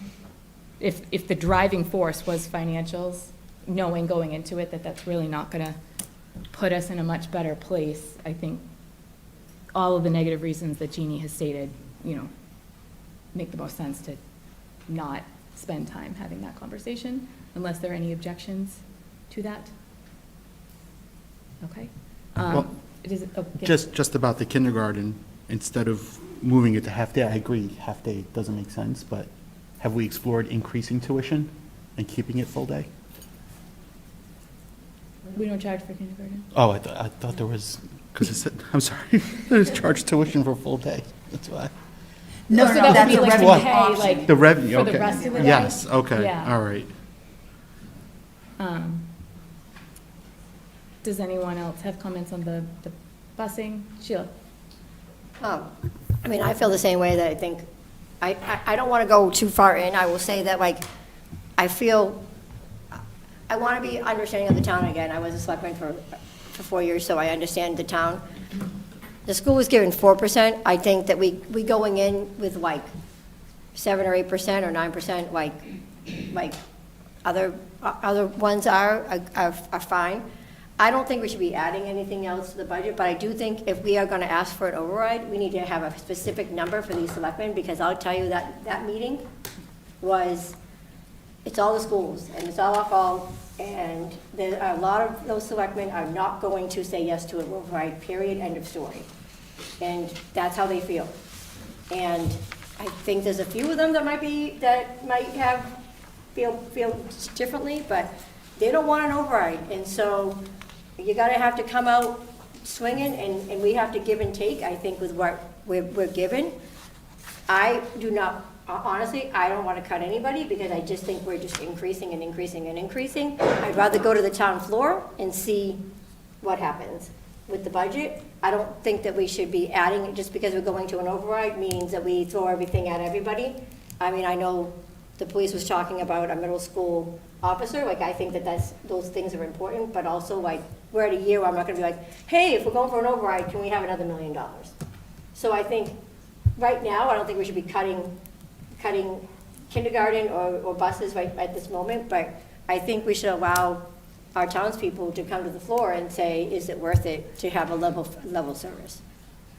This is what our administrators are saying we need, and I just think that it's important, and I understand where everybody's coming from, but we also are very different than any other school system. We have 5 schools here, and we have to pay for out-of-district, and we have to pay for out-of-district vocational, and we have to do Silver Lake. It's a very different school system than if you live next door in Duxbury, and it's one town, one thing only. We're different, and it's a different type of town. And people have to understand that when you look at the budgets of other towns and go, well, why are they, well, they have one town. If we had one town, it'd be amazing. These guys would probably be so happy they'd never retire, but there's 5 budgets that we have to worry about. And we haven't even talked about the Silver Lake budget and how we have to go through our, that, but to me, I don't think we should be taking off anything. I think we need to go to the town and say, we need this, but I don't think we should get anything additional. I'd like to make a comment and say I do support the addition of the EL teacher because that can be funded specifically from the emergency shelter funds, so that would be cost neutral to our budget. And So what we're receiving from the schools is they feel that that's necessary, and that's not going to take away from anything else. So we only used 180,000, That's a recommended amount. We have, but we could use Yes. another 65,000 for the EL teacher. Okay. I would agree to that. Can- Go ahead. I just want to comment about going to the town on town meeting floor. If there's not an override, then there's just one bucket of money for the entire town, and if you go to the town on town meeting floor, and the town says, yes, we want $20 million for the schools, then that takes it from every other department. So the purpose of the override is to increase the amount of money in the bucket. So I would not recommend just going to the town meeting floor. Well, we have to get the selectmen to agree to have it for it and everything. I think we have to have a certain amount of money. I agree that we have to get the selectmen to agree to it and have conversations, but I also think we should go in with a certain amount of money and not just go in with an open bucket of money and say, hey, give us whatever we want, because now it's an open bucket. And I think that's not fiscally right. I think we look at what we really need, and that's important, but I also don't think that we just go and keep adding more and more things that we can't afford right now. Our shared cost meeting, which we discussed a little bit about on the 16th of January with all of our selectmen and finance committees, and that was all of the towns that were inclusive of that meeting, but the shared cost budget has not been voted. There's currently a $990,000 placeholder that's in our budget.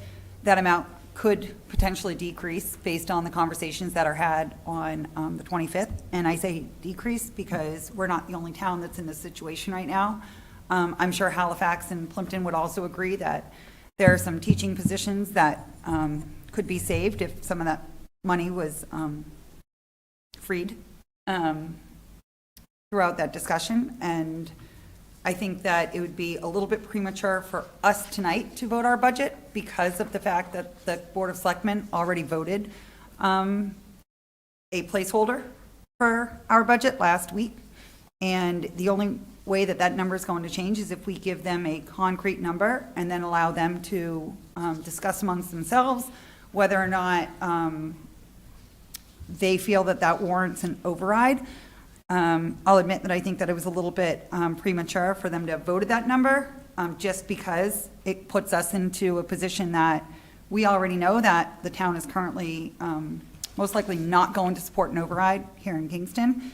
And if we were to vote a number tonight and they don't agree with it, then I think that we've already lost an opportunity to get an override. But if we were to get through that meeting on the 25th and then present them something that's, I don't want to say more reasonable, but something that they can work with, then I think that that shows that we've explored every avenue, but as of right now, I think it's a little premature where we haven't even had the shared cost discussions, and that's almost $1 million of our budget.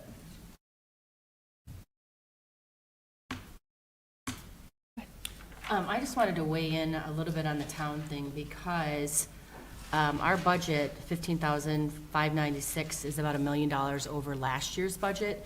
And if you look at where the increases came from, $1 million of it come from salary.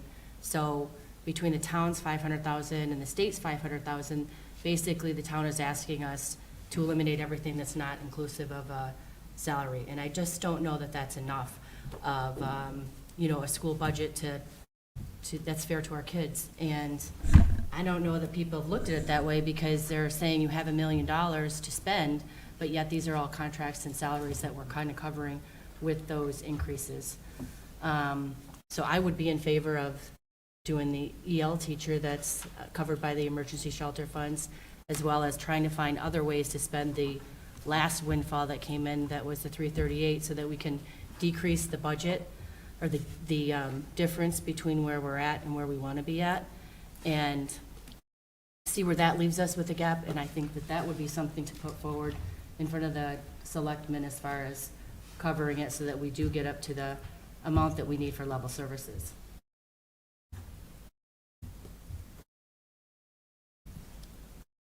I think it's a bit of a problem that the joint committee won't meet to discuss the shared costs until the end of February. Well, that was the scheduling snafu. No, I'm just. Right, I was going to say that's a. No, it's just big picture though, because if we wait until after that meeting, this now puts us into March, which means at this time, if we do ask the selectmen to consider putting an override on the warrant, we are now that much closer to town meeting, and I have concern that that would lessen the likelihood that they would agree to that. And that is very unknown right now. Yes. I'll just say that no matter what, if we went in with a big number, you can adjust that number down on the town floor. Mhm. So there's not any risk of saying, we want this much as an override, and then adjusting it down on the town floor because we had a shared cost meeting, and you can justify it and say why the number's much less than what it would be. Mhm. Just a thought. Devil's advocate, if the selectmen were to put an override on the town meeting warrant and it does not pass, then we still have to make these cuts. That's just ultimately the situation that we're in right now. And I think there's going to need to be a lot of, I understand Mr. Pike's comments about factual information being out there, but fact of the matter is all sports and extracurriculars are currently on the chop block for Silver Lake, unless it's a pay to participate, and those fees could be well over $1,000 per family. So similar to the full-day kindergarten, charging for full-day kindergarten, it doesn't, I would imagine that a family that has a 4-year-old right now is going to say they'd rather pay an $800 increase in their taxes than to pay $4,000, $5,000 a year for their child to go to kindergarten. So those are some of the considerations that I've made when I'm thinking about this, or somebody that has a child that plays hockey that could be paying well over $1,500 to $2,000 instead of the $300 fee that Silver Lake currently charges. Those fees are going to push people out of these programs. So kids are going to miss out because families can't afford the cost of full-day kindergarten because they do not qualify for low income or they're not on an IEP. And I don't think that that's fair to our kids. So. But I also see the reality of it, and I do think that we should have discussion. I'll be honest, I liked yesterday's, or I shouldn't say yesterday's, but I liked the weekend presentation better than today's. Cutting all of our reading specialists does not appeal to me at all. Looking at those class sizes, I'll have 2 6th graders next year. My current 10th grader was in a class for 4th and 5th grader that had 25 and 26 kids in it. So I get it, those are large numbers, but I would entertain, trying to burden some of these cuts without assuming that the town will pass an override. I don't want to be waiting on our budget until April 26th to see if there's potential that we could even put an override on the ballot on May 17th. So it's already been a sleepless month, if you would. Just to clarify, some of these cuts that are listed in Tier 2, Sarah, you said that the part-time lunch and recess will be moved to the, The school lunch revolving account. okay, For lunch duty only. okay. So part of each position, or, like, it's listed as part-time lunch, Part recess, salary. paraprofessionals, I'm just trying to, so part of their salary be funded elsewhere and part of it? Those positions will be cut, representing the savings in tier, I forget what tier we're talking They're about. in Tier 2. Representing savings in Tier 2, those positions will be cut. We can continue to have lunch monitors to assist the children with their lunches, and, which is a different position. Okay. And the two paraprofessional positions that are listed under Tier 2, those are currently unfilled, is that correct?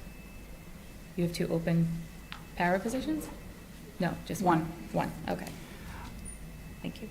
May I actually ask, in regards to the retirements that Mr. Materna mentioned tonight, are any of those positions that are in the cuts through the retirement, or are those all in addition to the retirement? Like, are those positions not being filled, or are they on there as cuts? So are we really, I mean, I can do the math and see that we're really only is not the word I'm looking for, but losing 5 classroom teachers, but if we have 3 retirements, which I'm not sure where the third one, was that one of the custodians? Okay, all right, thank you. But if you can answer to that, like where that plays in, I think. And Sarah, correct me if I'm wrong, but in our conversations, those positions would not be filled. So are those, the retirements are not calculated into these cuts? It's not in addition to these cuts? The savings is. So I apologize. Andy and I have had a lot of conversations over the past month. Those positions for the retirements are not being cut. They are going to be filled, and the $75,000 is an estimate that the retirement teachers, the teachers retiring will be at a top step, and their replacements will be at a lower step, approximately $25,000 less. Okay, then my follow-up question then is, if the positions are currently anticipated on being filled but are not filled, then those cuts, if you would, are absorbed through attrition, and therefore we're not laying off 3 additional staff. Right. Thank you. No, that helps, because that's, thank you. Thank you. Can I do a little bit of math real quick? Sure.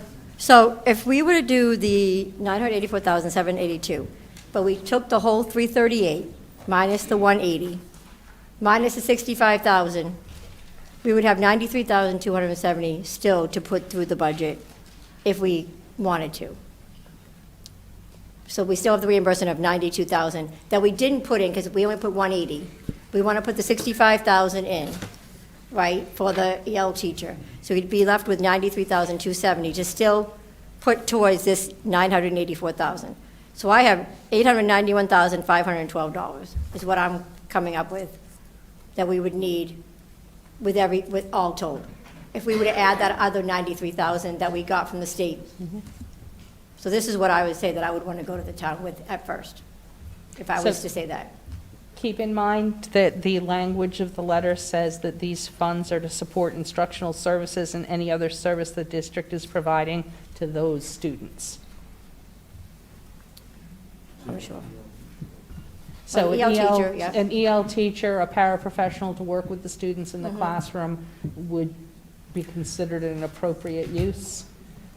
So on that note, are our current EL teachers, and I know that we had this discussion a year ago, are they being paid for in the budget, or are they being paid for those funds? Because can we move our 2 current EL teachers to that?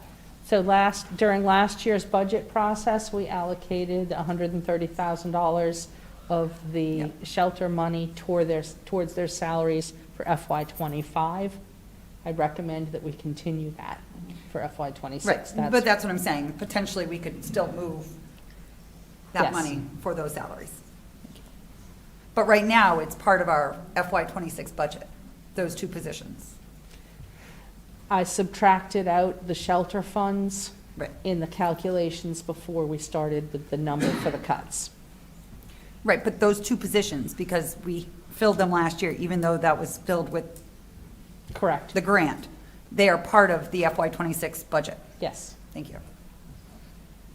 But the salary was backed out of the budget itself. So if you take a look at the sample motion, their salary is included in that second to last line, anticipated FY '26 grant and revolving account funding. Okay, So their salary would be in there. got it. So there's the total expenditure for the district, operating budget, circuit breaker, grants and revolving.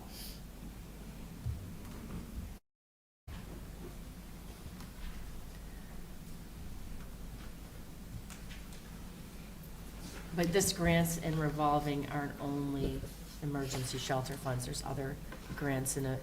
Correct. The Yeah. 240 grant for tuitions for special ed Yeah. students is in there. So that number can be increased if we used more of that Yes. emergency shelter, okay. So that's, I guess, what's the number that we could put in there instead of 480? What is the maximum number we could have for that? Do you know what I mean? Yep. What's the maximum we have left for EL? I think that what Sheila was saying, the 95,000. From the shelter for this FY. If we allocated the 65. And then, just looking at the budget offset, it has the estimated idea, 240 grant and circuit breaker, but we should still be getting like the 262 and the title grants as well, The right? 262 is a preschool grant. So we won't get that and anymore? Preschool grant, Silver Lake. The preschool is part of Silver Yep. Lake. Okay. What about the And title then grants? the Title 1, 2, 3, and 4 grants have, all of the federal grants have a provision where they are supposed to supplement, not supplant the budget. Mhm. And the district has been using the Title 1, 2, 3, and 4 in order to supplement. So saying that we're going to take our Title I funds now and have it be a teacher Yep. would be supplanting and probably frowned upon Okay. by the federal government. Okay. Sarah, I know the house numbers, everything that just came out, we benefited from the 400, is it 70 or $445,000 increase in circuit breaker, not circuit breaker, excuse me, Chapter 70 that we did not anticipate. What is the current percentage for circuit breaker that's built into the budget right now for FY '26? I am going to have to ask Dr. Panarisi that. She gave Do you know me what the number. percentage anticipated circuit breaker funds is built into the budget? Like, I know that in years past, we've been very conservative about it, whether it's been 70 or 75%. Those numbers wouldn't have come out with the state numbers in January, would they? So that was a topic of conversation. We had found the smaller 65%, and then Jason told us that they had approved the 75% both for the reimbursement for circuit breaker as well as transportation this year. So both the reimbursement rates will be at 75% after you make the foundational, requirements. Has that 10% change in circuit breaker been corrected in our budget? Yes. You don't have a lot this year, though. Right, because for- it's now at Silver Lake. Right.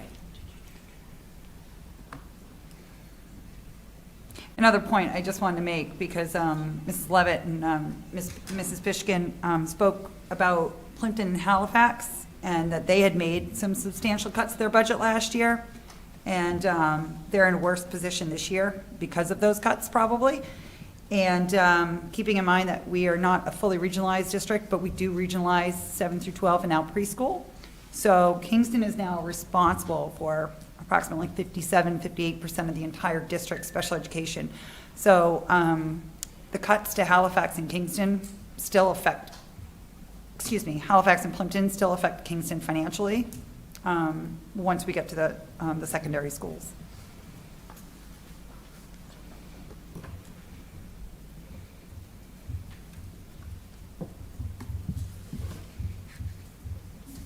Well, if I did my math right, from last year to this year, if I did my 891,000 over the 15 million, I was getting about 5.6%, which was about, what? Better than 7 anymore. 7.1, I'm just saying. 7.7. I mean, I feel more comfortable going with something to them. I do. I was on that committee, so I'm just telling you that it was not a good, I didn't even speak because I just wanted to hear. And if we don't go with something, I think tonight, and we wait and we kick it down the can, it's just gonna make them even more aggravated, and I don't think that they're gonna even come with us even with that. I think if we come with the bare minimum of what we can get, we're taking the 338,000, and we can move things around to make it so that it is where it needs to go and legally, and we take that, put it all in, and we move it around, and we have, 900,000 or 891,512 is what I had. What was And the we number try you to see got? what they'll do for us. What was the number that you got? I got 891,512, because how I was doing it was, I took the 338 minus the 180, minus the 65, and got 93,270. And then I took it off the top. From the 984. Yeah, so that was where I came, from the 984, and I got 891,512. I mean, to Sheila, me, are you suggesting that as an override? I'm suggesting that we go to them and say, this is what we need. Whether or not they can find more money somewhere. Megan, can I ask for clarification as to exactly? It's not even 6%, it's not even 6%. Because my understanding is that the Board of Selectmen voted 7.7% increase. I'm just wondering if anyone has that dollar amount? That is the amount in the presentation. That's the amount On that they that- voted, and that includes all of these cuts, though. So if you look at 15 slide two, million, if you look at 596. slide 2, that's the amount Okay. that was voted. 15,596. 804. Okay. Sarah, could we reasonably expect another payment of 300,000. 338,000? I'm For- not a count chickens before they hatch type, but Uh-huh. again, they did say it's the first payment. Mm-hmm. So, Because that covers basically most of Tier 1 cuts, which I think all of us don't want to do any cuts. Yes, but Obviously, the- like last year. The thing to keep in mind, though, is that those funds can only be spent, like, in Yeah. specific. Mhm. They wouldn't even let us use them out on the playground. Are there other areas we could use that we know will be used for educating these specific populations? Supplies. Well, like, yes, we could. I mean, even, could you use a classroom teacher if you knew there were, like, a population of students that this applies to, like, specific, like, okay, we have one, whatever, grade 2 classroom Mhm. that meets the criteria, that we would possibly be able to, fund a position Get Or creative next appropriately, year. yeah. Yes. I mean, if we have, I think we should try to use what we have. If we have 60 kids, that's arguably 3 teachers. Right. So why can't we fund 3 classroom teachers with that money? I understand that, they're spread throughout grade levels, but I know you said like specialists too might be an option too. I mean, those are still, Unit A teacher positions to look at. I mean, losing a kindergarten teacher along with 4 kindergarten paraprofessionals, that seems like that would not be advantageous to anybody. it's not advantageous. I do just want to point out, though, that for many years, they operated with only 4 and 5 paras for 7 and 8 teachers. That No, was- I know it's got, yeah. I know it's it can be fluctuated over done. time. I'm not saying it's ideal, but it was done for several years. I think it's the loss of that with the Right. teacher, do you know, like, because that's heading on Understand. both ends, that's what I meant. But I know that they have operated with half-day in the past.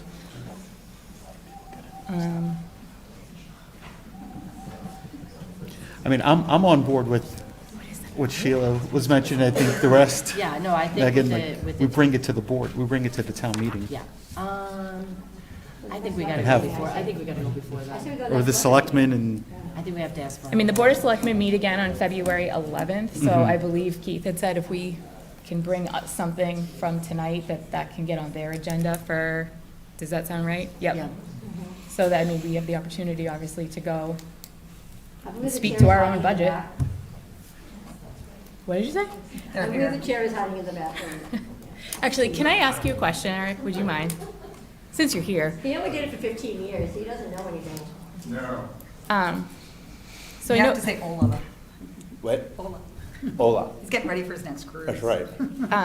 just one question. I know you had mentioned the possibility of potentially presenting two different numbers, like for an override.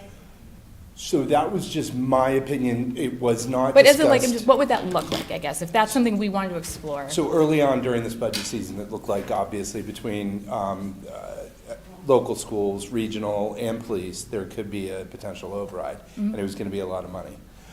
What I had suggested and floated around was using, coming up with two different levels of overrides, and I have no idea. So we talked about it a little bit at the Board of Selectmen meeting, but not in great detail because we don't have any final numbers to really even vote and consider. But what I was going to say is, like, let's just throw out a number. Like, you guys had 500, regional has, I don't know, say 400, police has 400, so it's like 1 point whatever. What I was suggesting is that maybe on the town meeting warrant, you have the higher number, but then also have the lower number. And again, I don't know how it would work, but maybe you vote on the higher number first. If that fails, then you go to the lower number and then move on. We'd still need to talk to our town attorney and find out the correct way of doing it. I was on your side the last two times we had overrides, and I don't remember exactly. One was 2007 and one was 2013, and I don't remember exactly how they did it. I do remember, though, the first one, like that was 2007, there were three separate overrides. There was one for, I think it was 700,000 for elementary, 500,000, or it might have been 500 for elementary, 700 for region, and then like 70,000 for police, which failed. The two school ones passed. If that makes sense. So again, that's really just me talking about two separate overrides. No, I just want to get your thoughts on what that would be to consider. Megan, can I actually ask while Mr. Crone's up there, where are we at in terms of the budget that you all voted last week? It's my understanding that that's within the tax levy. How close to the tax levy is that budget? I'm going to defer to Carl, but I don't think there's much of anything. And so that's the other problem. Actually, I didn't introduce myself. Eric Crone, 43 Longwood Circle. I'm the chair of the Board of Selectmen. So got that out of the way. As you know, there's a moratorium, a water moratorium, so we don't have building, so we don't have growth. That's our big problem. And for years, Carl and Board of Selectmen have done a good job of keeping some room within the tax levy. It was almost a couple, Carl, correct me if I'm wrong, but it was like 1.9 million Used to be available in around the 2 tax million. levy. It had gotten as high as almost 3 million. Yeah. Oh. So that means available that we can Conservative. tax. So last year when we had a big tax increase, because the budget was so high, we were able to do it, but we ate up a lot of that available tax levy. We didn't have to go to an override, but everybody felt it. Everyone's complaining that the taxes went up, and there was no override because we didn't need it. We had plenty in the tax levy. This is eating up the tax levy. We don't have growth because of the moratorium, so it's limited. Like if somebody puts on an addition, well, that's growth, but that's not limited by the water moratorium. So, and then if somebody's digging their own well, they can still build. So that's the problem where we've had, $1 million or more a year in growth. We're at like 300,000 or something, and next year it doesn't look great either. I mean, if we encourage everybody in town to buy a new car and pay excise tax, then that helps. Just go, lease or whatever. And obviously the mall, there's stuff going on at the mall, but that's probably 3 or 4 years out. So we're not going to see any revenue for that in a while. So the problem basically is next year we're going to be just as deep of trouble. I do want to point out, though, when we talk about facts, technically we're technically not at an override. If we were to support these cuts, and if, based on what the Board of Selectmen just voted last week, we are not at an override. So last year, there were a lot of threats that were thrown out that immediately voting that 10% budget was going to mean override this year, and that did not happen. So, Well, I mean, I think. it could happen. It could, and then the But it region hasn't, the region is aiming for 2%. We've allocated 4% in our budget. So if they, So actually, to that point, unfortunately, I don't think Plimpton and Halifax are going to be able to afford the 4%. yeah. So if we were to take that consideration, that 2% off of the regional budget, if the regional committee were to vote the lesser of the budgets because of the fact that the other two towns can't support it, or at least probably Halifax can't support it, that would free up some more education money for Kingston. Is that correct? Yeah, I mean, if they come back with well, it depends on the assessment. It's not the overall budget. Right, I but understand that. It's Yep. the assessment to Kingston. But if that's less than 4%, then that's available under the tax levy. Yeah, right. And it either can be left under the levy for next year, or it can be used Allocated. by however the town sees fit. So I just found the cherry sheets for next year. So right now, Chapter 70 is increasing by about 500,000, but our charter school reimbursement has gone down 50,000. So, there you go. But that increase has already been allocated. The town's already said that we can, that's already taken out of this. Yeah. And not that you asked, but we are meeting on the 11th. You guys are welcome to come. I mean, we would then, and the big push to get the numbers early is because this is an override, and it's a marketing thing that we have to do. I mean, other towns that are looking at overrides, it's already in the papers about how much it is. We don't have anything because we don't know the numbers. So if we, and I know it's hard to come up with a number, and you don't want to put out a number and then have something change because of the shared cost budget, that kind of thing.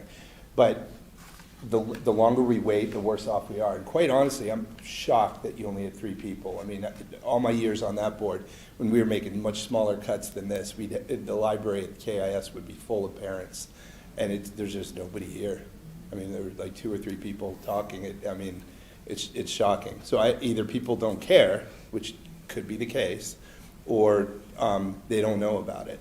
So. But Eric, it's also the fact that if we say yes, I think everybody's waiting for us to be like, we need this money, and then the other department's gonna come to you and be like, well, if you're doing an override, why don't we just add this? And I've already heard some of that in your meeting last week, and I feel like they're waiting for the schools to make that like jump, so then other departments might make the jump too. So I think the one big thing is police, so that was in our meeting. So for years, police didn't grow like they should have. Yeah. And there were years where we had big school budgets and the police were like, they wanted people like, nah, forget it, we'll go another year without it. So that's what happened. And the new chief that came in a year ago, we've had a huge increase. I don't want to take over your meeting, but there's a big increase at the mall and at Baymont, a lot more activity. They need more officers for a wider area, He higher also wanted a traffic. school resource officer, so let's be honest, it was full. Yeah, but I think that was part of it. So, yeah, and I know it's not going to be absorbed into school budgets. But still, it's for the school, so. Right.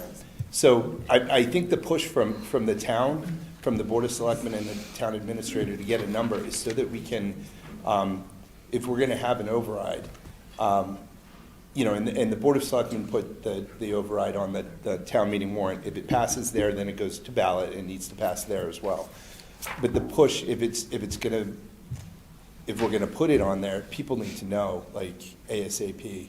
It needs to be really out there. People need to understand what it means, how much it's gonna go up, how much their taxes will go up based on the value of their home, and then what happens if they don't do it. What are the cuts? So. So with that, Megan, I would actually make a suggestion that we go ahead and go with Sheila's recommendation to put all of this towards an override, but I will caution that. That's without tier 1 though, right? Because we don't have tier 1. Tier 1 was already. Tier 1's already been removed from the budget, but what I would caution though is where I feel like we could lose the public's trust is, for instance, if we have changes with the shared cost budget or changes between now and town meeting, where these numbers are going to be amended, or let's say that that next check comes in, that we can allocate some of those expenses, then we are going to be amending that amount on town meeting floor, and it looks as though we're not being transparent when we're basically saying, hey, there could still be some changes to this budget. But I do think that we owe the responsibility to go ahead and vote a number tonight and ask that the selectmen consider it once the regional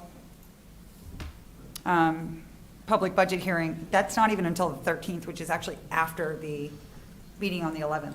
And then, again, the shared cost is not until the 25th. So I think there's a lot of unknown figures here. I think there's a lot of unknown figures. On the out-of-district placements, are there still 8 allocated in our budget? Or is that? Oh, yeah. For the vocational. You mean the Is that vocational? Yes. Yeah. Yes. Okay, so, and that's in shared cost. And we so- currently have That is 6. not in shared costs. That's not in shared cost. That's in our budget. Okay. And we currently have 6 out of the 8. 8. Is that correct? But we have 6 that, The 8 are budgeted. That's what, 8 are budgeted, but we currently have 6, right? And they have until April 1st? I'm just scrolling, No. looking for my note. but in theory, if we don't get 2 more, that frees up some money from those 2. Right. That we, because I think if we went to town meeting floor and amended the number down to say, we've been working to find money, like, we don't want, like, I think that's a show of good faith. If we went and said, hey, we were gonna ask you for this much, but now we're lowering the number, and that is being transparent, we have money come in. I'll say this though, I don't like going with the school budget that the town approved because that is. No. I think we have to go above. She wants to make Yeah, it so better. I think with tier 3 not taken out, Gives you in. You know what, though? you can't take tier 3 I out. don't want to be the one to say this, but I will say this. I think we've almost been given a gift by those teachers that are willing to retire or that are retiring this year. And I think it would be fiscally responsible for us not to fill those positions next year. Not that I want to see larger class sizes, but we're not cutting positions. It's not something that's going to hit the town with unemployment costs. We would be cutting the staffing position, but we're not going to be handing anyone an unemployment layoff notice. I think that needs to be considered as we look at this. Like, I mean, that's 3 teachers. They could possibly be picked up with an additional check if we get one. Even if we could pick up all of those cuts with the additional check. But I do think that those are areas where we need to be fair to the taxpayers and consider that we're not going to be handing anyone a layoff notice.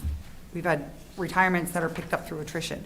That, and also, I guess it would be remiss of us not to consider any of the correspondence that we've received that have asked us to consider the administrative positions over teacher cuts. I don't know exactly which positions are considered administration, aside from the assistant principals and the principals. I don't think that anyone else in our Kingston schools are considered administration, but I do think that those are things that might need to be considered from the administration, that if we could save a teacher and a paraprofessional, or a teacher and 2 paraprofessionals by going back to the 1 shared assistant principal, I think those are things that we should consider. Dr. Pruitt. So the principals did consider administrative cuts, and we were advised by legal counsel that we must honor our contractual agreements. So we're unable to cut administrative positions. Does that, when we talk about contractual agreements, all of our teachers that are part of those contractual agreements, like our 3 years and stuff, are those different somehow than administration? And how? So when we enter into a contract with an individual administrator, it's a 3-year contract, and they're agreeing to work for this district for that period of time, and you're agreeing to pay them for that period of time. The collective bargaining agreements are set up differently in that you're agreeing to certain salaries and scales over a period of time, but those same contracts have reduction in force clauses and things of that nature that are recognized within them. One more thing, just because I'm getting it all out there tonight. The $1 million in salary increases, I understand that represents a 3% agreed upon salary increase that was negotiated with our staff. If we were to consider asking our staff members to take take a percentage cut from that to possibly save some of these positions? Is that something we're able to do, or is that something that we would be able to figure out the savings from that? Like if it was a 2% or a 2.5% instead of a 3%? You would have to enter into an agreement with the union. Right. I'm just throwing it all out there tonight. I'm not trying to say let's open bargaining tonight. I'm just throwing out some suggestions to save some positions. I think we need to explore all the options, Jeannie, so thank you. Just to follow up on what Jeannie was saying about not filling in those 3 retirements, do we know what the cost savings would be if those 65 times 3. are they $65,000 each if? They are not $65,000, but if you're talking about, for example, a specific teacher retiring and then moving somebody else into that position, because you're not going to leave a class uncovered, then that's where the $25,000 offset is that we've already calculated. Okay, so you're not, so There there, higher it was. yeah. They already have some of it in there already, yeah. Okay, all right. So there's no more savings there. Just one question. One of those retirements is a specialist. I don't know how that would come into play if we didn't fill that position, then that is still a cut because of the position. Just throwing that out there. Right, I'd imagine that gym's a requirement, right? So it would need to be a certified gym teacher hired for that position.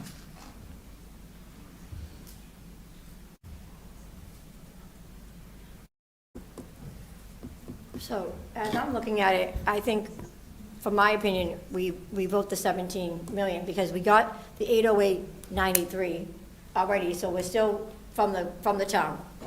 Then we want to add in that $338,000 that we got, you know, and so that's where I got the 891,512. It's above and beyond what they were saying, because they already gave us the 800,000, so we're looking for another 891,000 from them above and beyond. So if we vote the 17 million, we're really saying we need 891,000 to cover the cost. That'll only be 670. Yeah, so that's what I'm saying. So it would be that we would vote that budget. Now, if we can find additional cost savings, like we were saying, I think it's in good faith that we go to them next week and say, we are looking for additional cost savings, but 891,512 is what we're looking at. Because the 800,000 we've already kind of found. Maybe we find more savings somewhere else or whatever. The wonderful government decides to give us another $300,000. But for me, I think our best bet today is to vote the budget just like they did, because I do believe that it is fluid in what we're doing, and it is fluid up until the town floor. One thing I would ask the committee to also consider is whether or not we would want to include in that any of these additional positions that would have been asked for, and I bring this up as this was Keith's recommendation to Dr. Prue. If that's something the committee is interested in. That's right, because I have to add the Or if we just wanna 65,000 to that. stick with where we're at. I'm trying to figure out if I have to add the 65,000 to it, because I already put the 338,000 into my. I thought you took it out. No, because that'd be approximately 520. Yeah, I took it out from that, so it'd still be, I did add it in, so technically I think we have to add that in. I'm trying to do my math. I didn't, I'm a psychology degree, okay, I don't do math, but I just want to make sure if we add the 65,000 in, but we also need to add in the full amount of the 338 that we got total, but I guess it doesn't really matter, because it's still the same budget. So I'm just making sure that I don't mess up. Because we're adding in the full 338, but it doesn't matter because we're still voting the budget with this 160, with the 65,000 EL teacher, but we're adding the full amount of the 338 reimbursement we just got. But that's not on there. Does everybody understand that? No? I think so. Can you explain the 338? So we just got the 338. You put 180 in there. Yes. So technically, but we want to use another 65,000 to cover the EL teacher. But we also want to bring in the full amount, so that 93,270 is what we also want to bring in to cover the costs of whatever else we could cover in that aspect. So in total, we would still be voting the same budget, but we would be adding the $65,000 EL teacher, because nobody sees the $338,000 that we just put in there. So we're kind of like, we're saying, we're offsetting it, but we're adding to how much we have. Does that make sense? I think what you're saying is that right now, the level service budget is $17,092,291. If you add that position, 65,000, it's 17,157,291. That's what you have on the last page. And then if you say, you back the numbers out about the offsets, you're adding an additional 338,000 onto what Sarah's. These numbers have changed. You printed yours. Oh, no, I'm looking at hers right now. You're not looking at the number on your paper? No, Okay. I'm looking at this number right here. Well, no, because she already put 180 in there, so. Well, no, we still have money left from fiscal year '24, so the 338 should be completely added to this budget, I thought.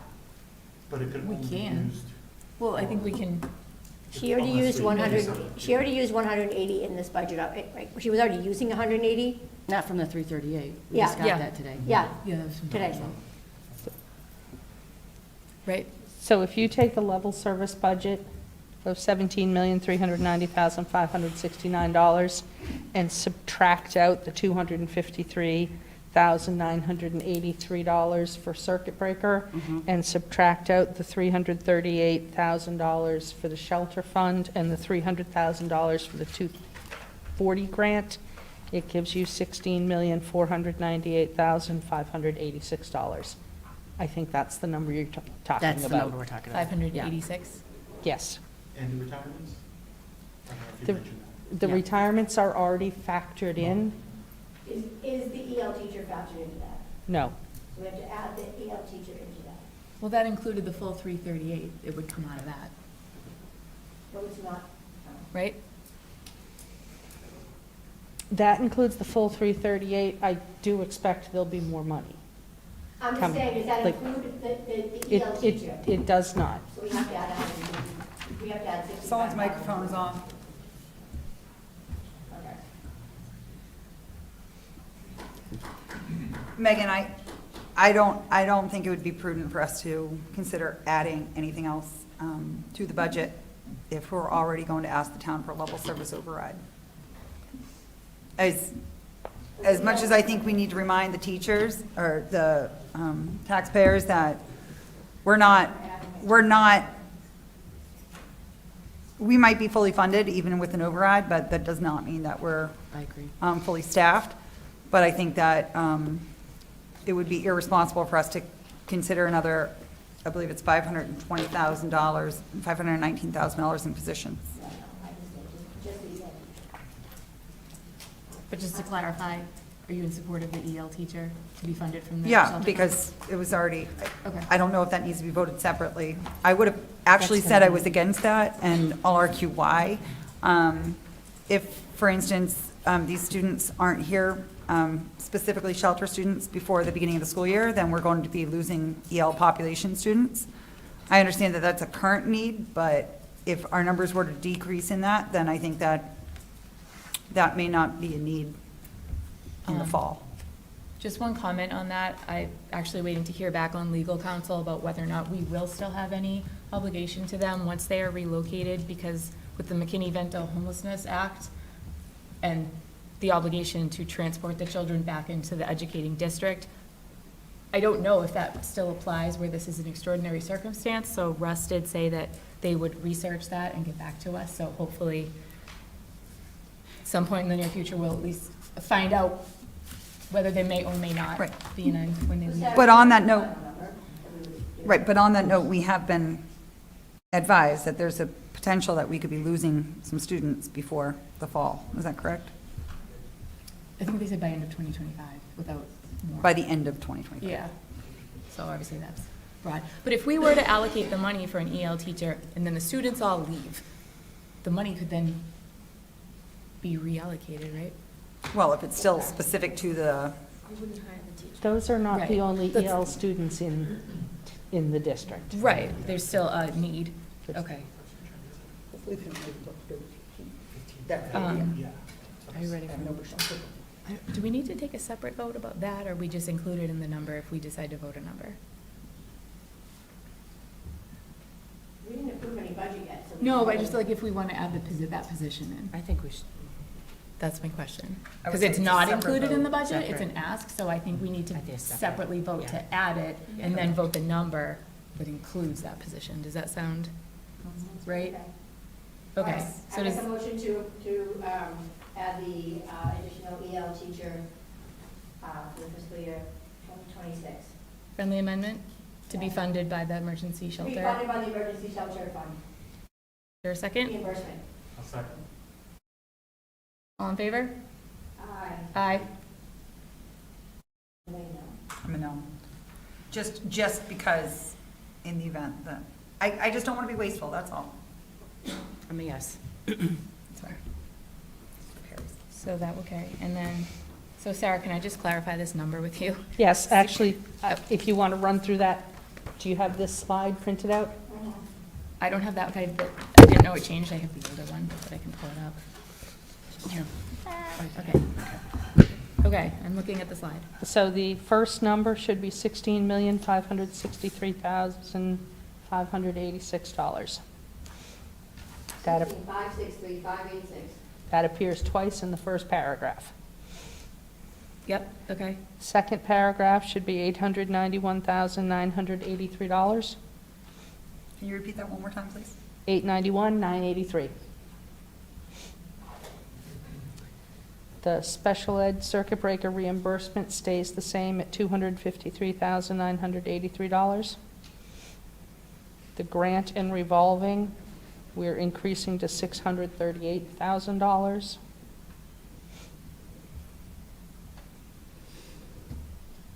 And I don't have that total number at the bottom for you just yet. Hang on. Sorry. Thanks, Sarah.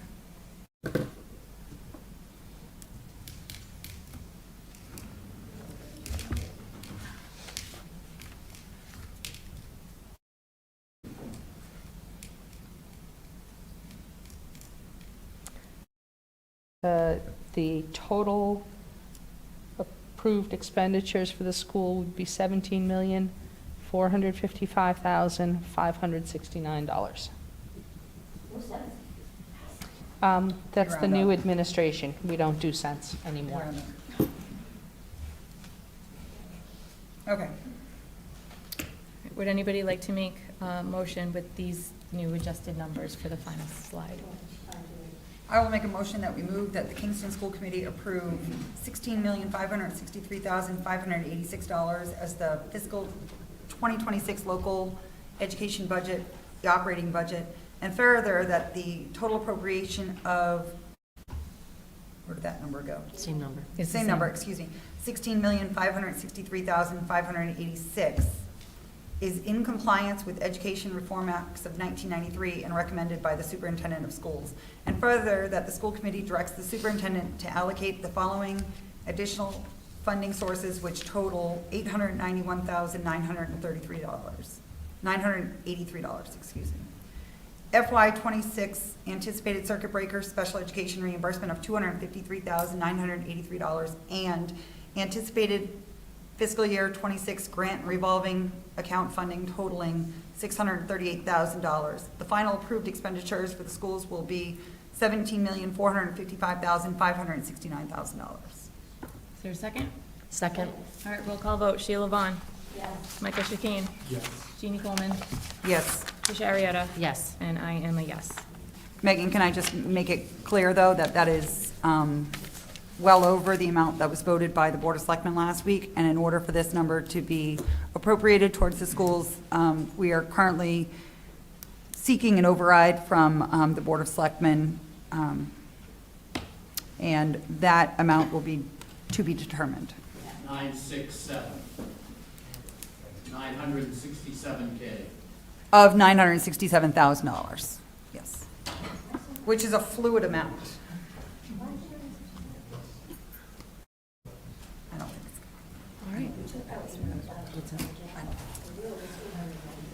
Okay.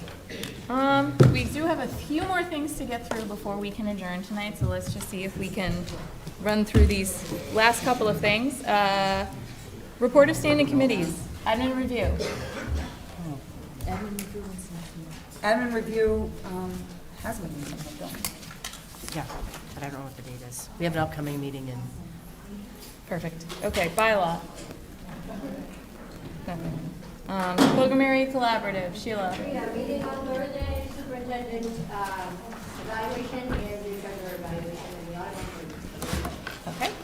Okay. Union 31. There's a meeting on the 25th. It's going to be a very important meeting for anyone that's part of that committee. It's going to be voting the shared cost budgets to include the float nurse, technology, staff members, as well as some other administrative shared positions. Thank you. Negotiation. We are in active negotiations with Kesper right now. Budget advisory. We were just advised. Facility oversight. Nothing? Okay, and policy. Mike, I know you've got a few things to run by us here. Yes, we have 13 policies that we went through during our January, I believe it was 17th meeting. I could give a quick breakdown of all of them, or Yes. Did everybody we have a could, chance to read these? or we could do a. We're going to wait. I have a question about Yeah, two that's what I of was going to them. ask. If you wanted to waive it. Can I ask you my question? I have Yes. two questions. One question is regarding policy BHE, the use of electronic messaging by school committee members. My question is, does this, or can this allow for the chair to pass along information to committee members with no intent for, like, discussion? Like having a quorum or something? But just like, can the chair disseminate information to the committee members? Yes, I think that's in the spirit of the policy. I could Doesn't say that, follow so up. that's why It's I'm not wondering if you could explicit in just- there. You're Could right. you check on that? I'll follow up for our All next right. meeting. Thank you. And then my second question was, policies KHB and KHC. KHC specifically says distribution of notices by non-school organizations or on non-school matters shall not be permitted. Does this mean that we will no longer allow for things like sports flyers, Cub Scouts? Correct, unless it's sanctioned by the school. I think isn't that KHB? The one before it, that's advertising in Yes. school. So, no, we're taking a stance where there's no advertisements or flyers being sent home in backpacks or anything like that, just to do a blanket policy across the board, because there's other means that folks could get that information out. But Social even media. including like town sports? Yes. Was that We don't have to adopt the policy. I know, was that considered as an exception maybe? Like, I mean, I see where you're going with this. There's other districts that follow suit with that. I think Situate might be one of them, Okay. so. All right, those are just my two questions. I know you have a bunch, so I don't know how, We could talk about it in the next meeting. I could make a motion to waive the first read. Okay. To give you guys time to go over it. Great. I think that So, works. All right, so I'll make a motion to waive the actual first read of these policies. Do I have a? Second. Oh, you have to do Oh, the same one. I Please thought name them I all. thought it was in the second. Oh, okay. Get your There we go. So, I make a motion to waive the actual first read of the following policies: BEDB, BHE, EFC, EFD, EHAA, EHB, GBEE, IJNDC, JICJ, KDC, KDCB, KHB, and KHC. Is there a second? Second. All in favor? Aye. Okay, so we will revisit those at our next meeting, so. Yes. Any questions next meeting? Okay. And then, is there, technology? No, okay. Any unfinished business? Any new business? Approval of the bill schedule, single signature warrants. So the meetings are currently out of sync with the town's bill schedule. On December 9th, there were 16 vouchers totaling $491,448.67. They went out digitally as a single signature warrant and then were submitted to the town. The next warrant is due to the town on January 10th and will also come out digitally. Thank you. Okay, any other matters unforeseen at time of posting? No, okay, and before we adjourn, just some dates to remember. Our next meeting will be here, March 3rd. The Board of Selectmen will be meeting on February 11th, where I believe they will be discussing the budget we just voted. If anybody would like to go and support that. February vacation is coming up, the 17th through the 21st, and then the joint meeting, as Jeannie mentioned, on the 25th. Is there a motion to adjourn? Motion to adjourn. Second. Roll call vote. Sheila Vaughn. Michael Chicane. Yes. Jeannie Coleman. Yes. Tricia Arietta. Yes. And I am a yes. Thank you very much, everybody, for all of your time and effort that went into everything tonight.